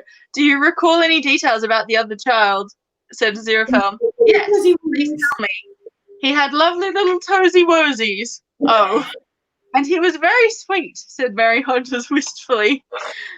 The sound of a siren outside had abruptly broken off as a bullet hit it. Aziraphale nudged Crowley. "Get a move on," he said. I'll be obligated to help them or something. Pardon? Because he goes, "I'll be obligated to help them with their inquiries." Oh yeah, I'll finish the little bit.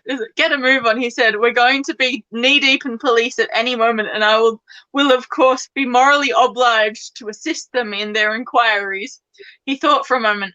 Perhaps she can remember if there were any other women giving birth that night, and there was a sudden sound of running feet downstairs. "Stop them," said Crowley. "We need more time.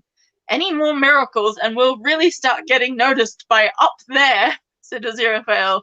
"If you really want Gabriel or someone wondering why 40 policemen have gone to sleep." "Okay," said Crowley. That's it. It was worth a try. Let's get out of here. In 30 seconds you will wake up," said Aziraphale to the entranced ex-nun. "And you will have had a lovely dream about whatever you like best." And yes, fine," said Crowley. "Now can we go?"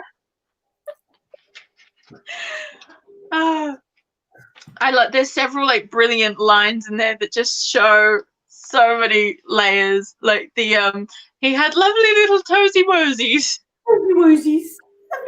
I like her in the TV show too, with her cute little toesy woesies.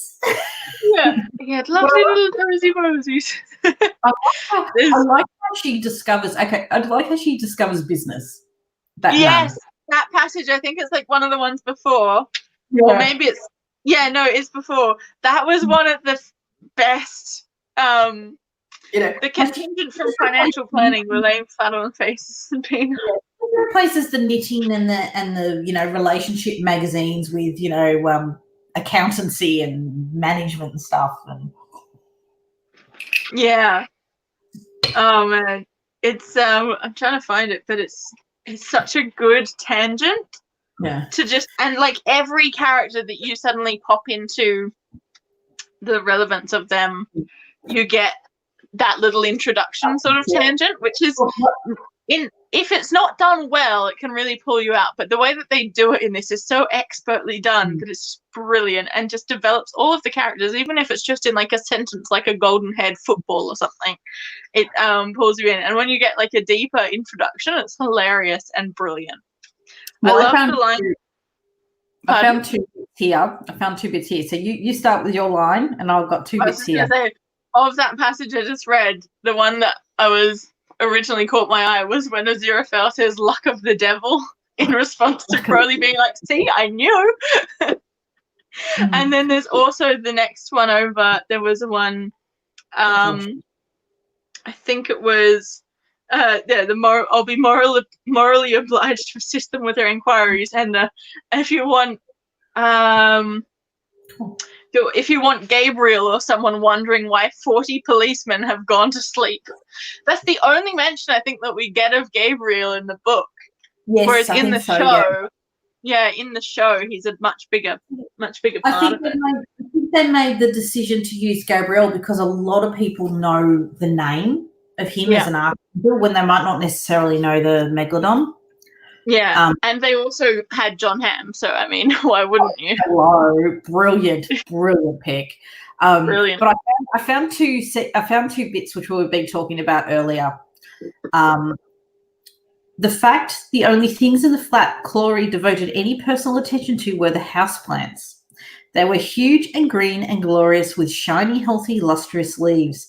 This was because once a week, Crowley went around the flat with a green plastic plant mister, spraying the leaves and talking to the plants. He had heard about talking to plants in the early 70s on Radio 4 and thought it an excellent idea, although talking is perhaps the wrong word for what Crowley did. What he did was put the fear of God into them, more precisely, fear of Crowley. In addition to which, every couple of months, Crowley would pick out a plant that was growing too slowly or succumbing to leaf wilt or browning or just didn't look quite as good as the others, and he would carry it around to all the other plants. Say goodbye to your friend, he would say to them. He just couldn't cut it. Then he would leave the flat with the offending plant and return an hour or so later with a large empty flower pot, which he would leave somewhere conspicuously around the flat.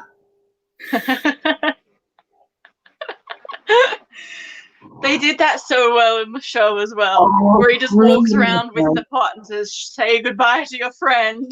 And then, but instead of like leaving for an hour, they have the sound of like a mulcher. Yes. In the background. Down the those sinks that have the chopper in them. Yes. Yeah. Oh, it's so good. I feel like we could probably talk about this till like 5 a.m. or longer. We can't. So I've got to get up in the morning. But I did find the one about the computer. So along with the standard computer warranty agreement, which that if the machine, 1, didn't work, 2, didn't do what the expensive advertisements said, 3, electrocuted the immediate neighbourhood, 4, in fact, failed entirely to be inside the expensive box when you opened it, this was expressly, absolutely, implicitly, and in no event the fault or responsibility of the manufacturer, that the purchaser should consider himself lucky to be allowed to give his money to the manufacturer, and that any attempt to treat what had just been paid for as the purchaser's own property would result in the attentions of serious men with menacing briefcases and very thin watches.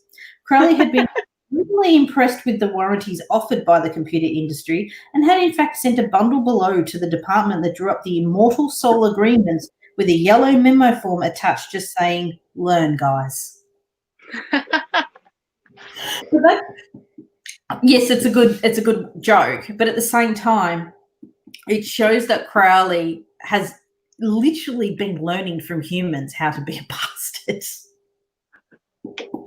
He's just like watching all of this shit go down with a notebook, just taking notes, being like, "I might try that." Well, there's a couple of times too. There's a couple of times where they turn around and they say,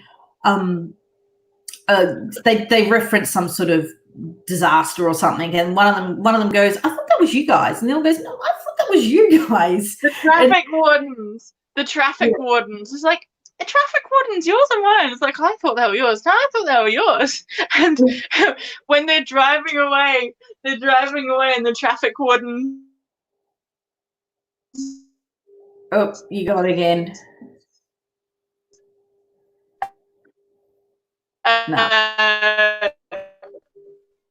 Notepad spontaneously combusts.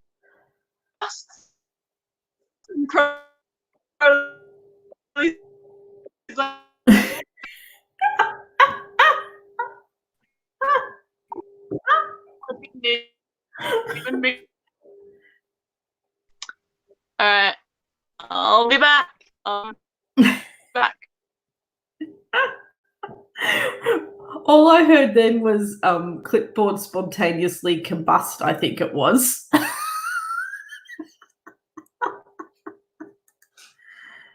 Oh, geez. Now I got you down here twice. What is going on? No, that one doesn't work.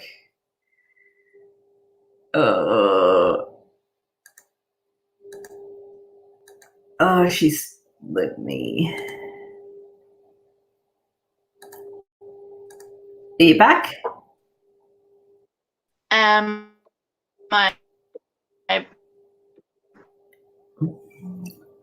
You're silencing, honey.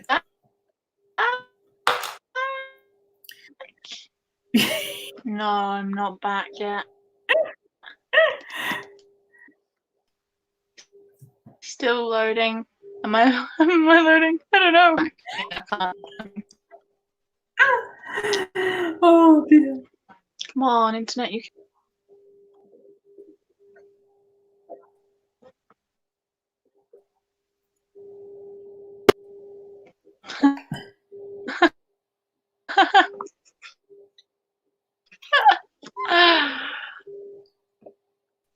Oh dear. Problem is I can't message her either because I think she's using her phone.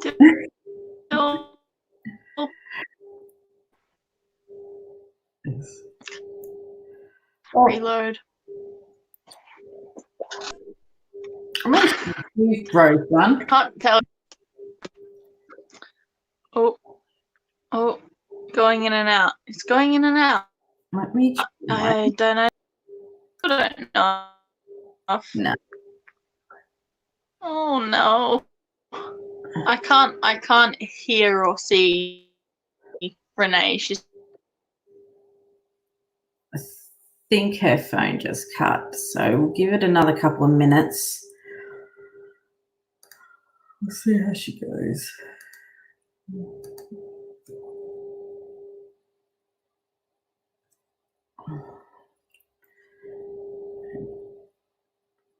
So whilst we're waiting for Charlotte to get back,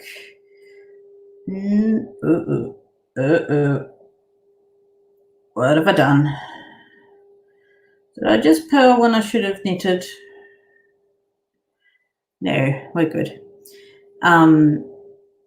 Whilst we're waiting for Charlotte to get back, it looks like she is coming back. She's buffering.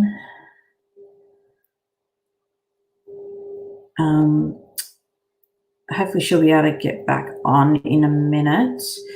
But we are the next book club. We haven't really decided on a date yet. But the book is Altered Carbon. Oh, you're back? I don't know if you can see me. I can see you. I'm back. Yay. Yay. I just moved my phone and then suddenly I'm back. Yay. I don't know how much you got of me fritzing in and out. I just got, am I working? Am I working? It's not. No, am I working? Because I couldn't see you for the entire time. It was just a little buffering circle. Yeah. I was about to say something when I got cut off. You were talking and about it was a really good one. inspectors. No. Inspector It was a and Crowley about him walking. quote. I'm trying to- Oh, yeah. When I got it. The traffic one.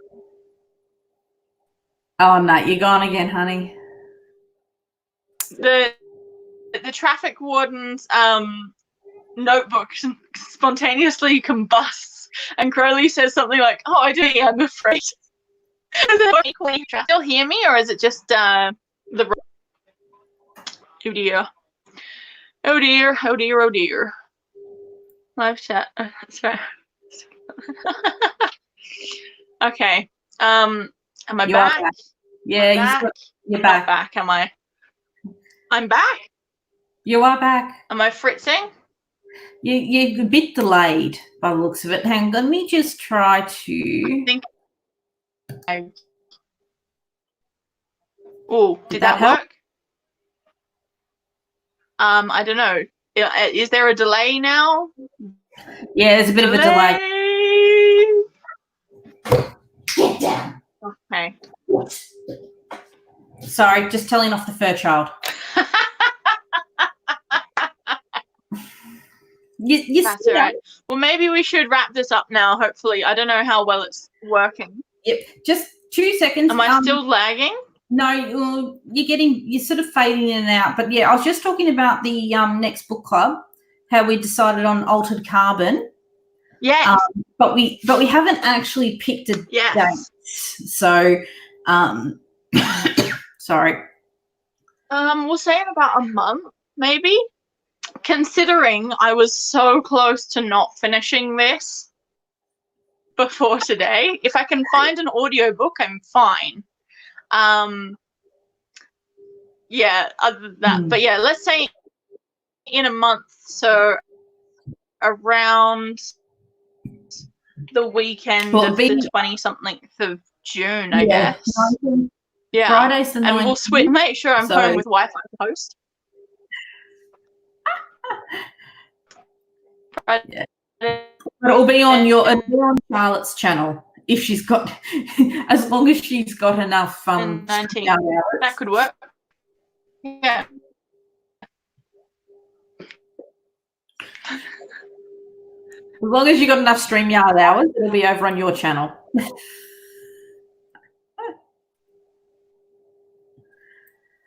Oh, you're gone. The aliens have come in. Oh, I'll still have enough because it just reset, and it will have just reset in another month, so I won't have gone through 20. But it's only that 18, like more so than 19 full time.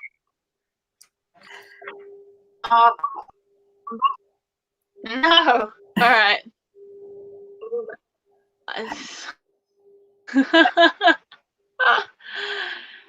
Fuck. Oh dear. Refreshing. Hopefully this works.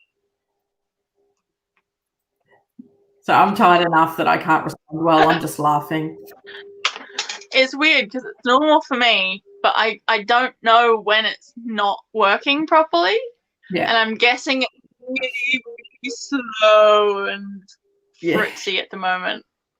Just you're actually, your voice is okay. Your video's a bit whack. I think we should, if anyone can still hear me, I think we should probably wrap up soon because my internet is collapsing. Yeah. I the same, and also too, it is 11:20, and I have to get up in the morning. I don't know.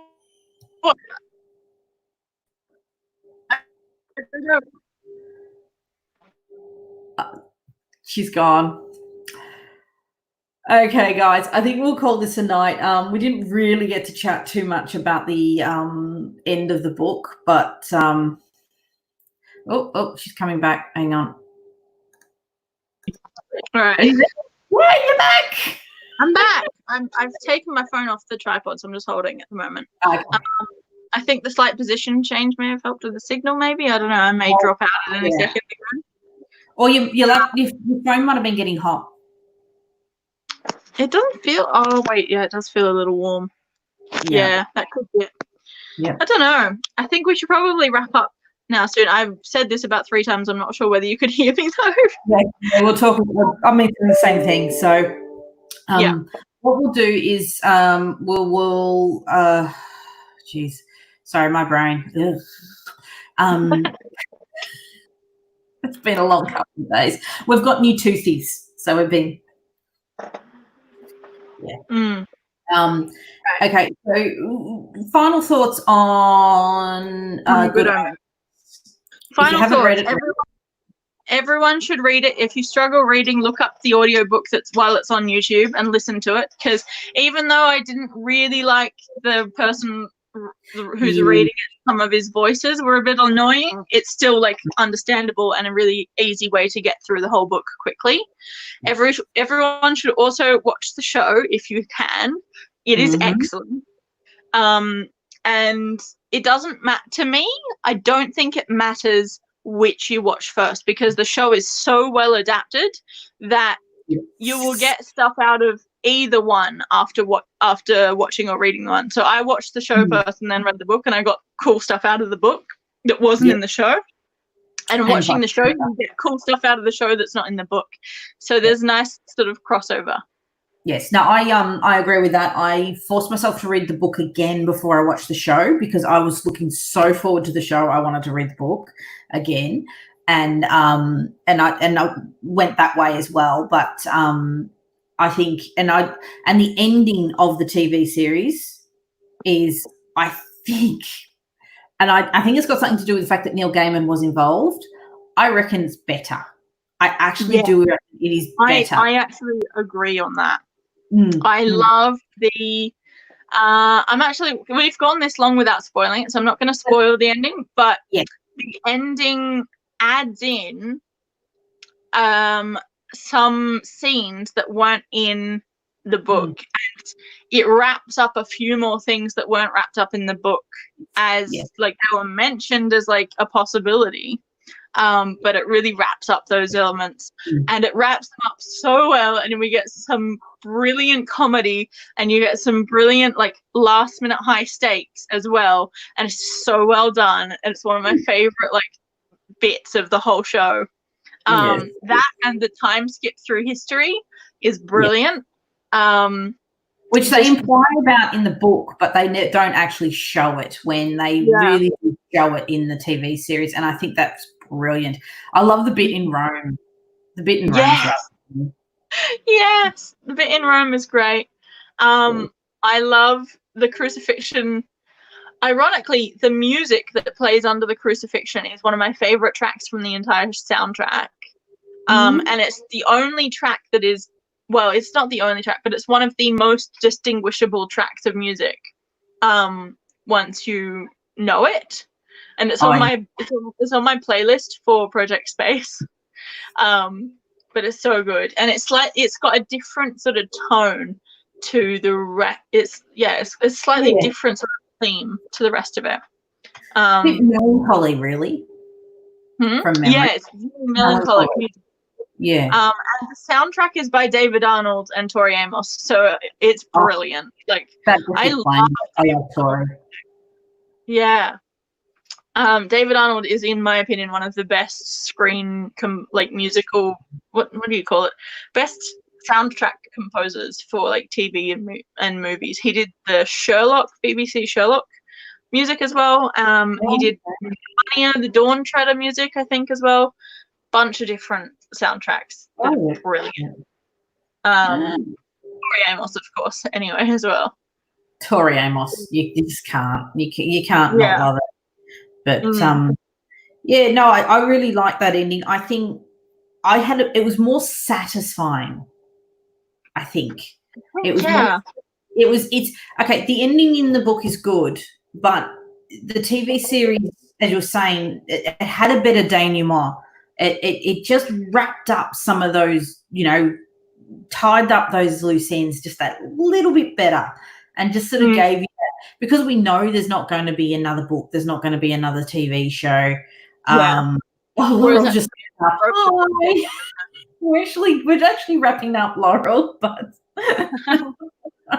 but yeah, it's I think it is a lot more satisfying for me, which is why I partly wanted to re-listen to this today, and I unfortunately just didn't get that last 40 minutes because I was trying to remember, because I like the ending of the TV series much more. I sort of can't quite remember what didn't happen in the book now. Yeah, so it's a bit merging together a bit. But yeah, I think both are good. I think, you know, if you can't commit to reading, do definitely watch the TV series. Oh, absolutely. But if you can commit to reading, you know, it's worth it, or audiobook it. We said earlier there is a version.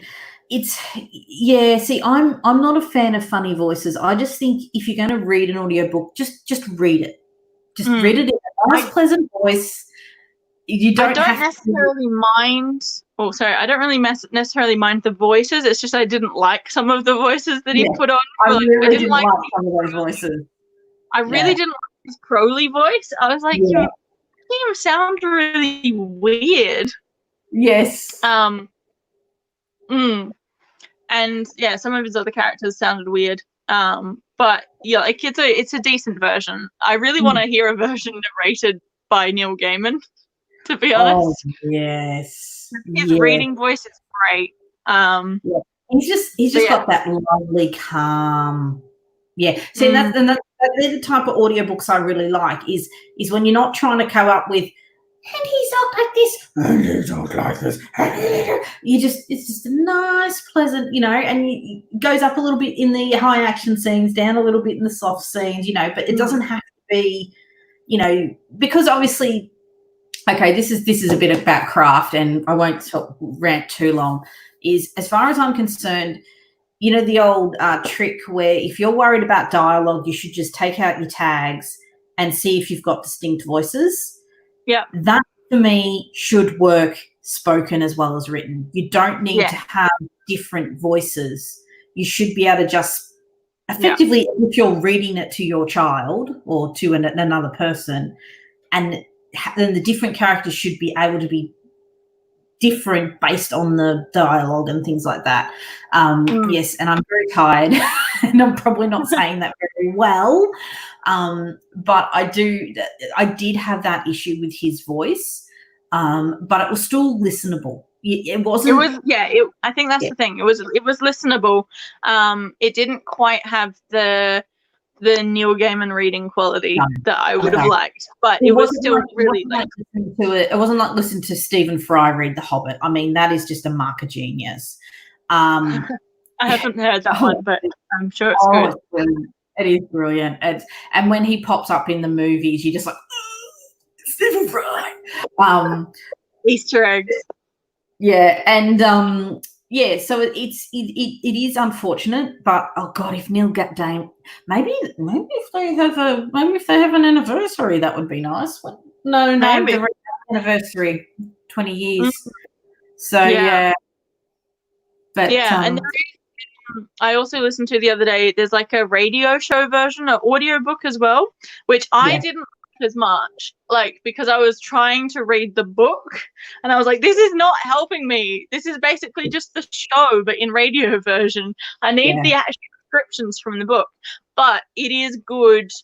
Like the casting is really good in that as well, so their voices are really good. The thing I did like about that version was that they took some of the descriptions and tried to turn them into dialogue, and it didn't quite work in all the places. I know we preferred a narrator. Yep. So just give me 2 seconds here, and hopefully I'm not going to make this make noise. Okay. This is audible. Oh, shush. Okay, so this is audible. They have both. They have both Good Omens on there, but I just wanted to bring this up for us. This is the book that we will be doing next. Yes. And this is also Carbon. a TV series. So that's I'm definitely going to try to get my hands on the TV series after I've reread this. It's on Netflix, I think. It's coming on Netflix, isn't it? It's Netflix. It's already been out, wasn't it? 2018. I haven't checked because 2018. I'm going to read it first. Well, apparently I got a text today telling me that Telstra's given me 3 months free of Netflix, so nice. Yeah. Well, by next month, hopefully we'll have gotten to that. Anyway, on that note, shall we wrap up right on the 2.5 hours? I reckon we shall. Well, 2.5 hours, not too bad. So we'll call it a night there. Definitely, I think Good Omens is worth a read. I think both if you just want to read it for fun, yes, or if you want to read it for technical, read it as a book to learn from. I think it definitely is worth it. There's a lot of things in there. Example of craft. Yeah, craft. Thank you. And I don't think there's a lot of things in there we're told not to do. And I think it's a very good example of if you do it well, there is nothing that you shouldn't do. Yeah. So yeah, even the bits where they're telling instead of showing. Very well done.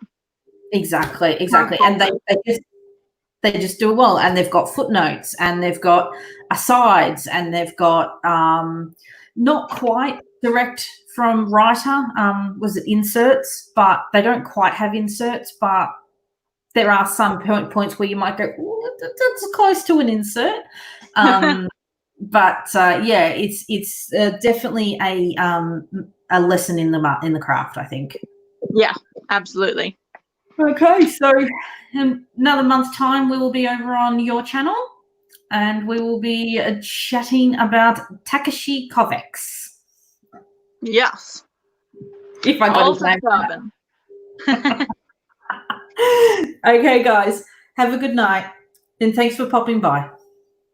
Bye. Bye.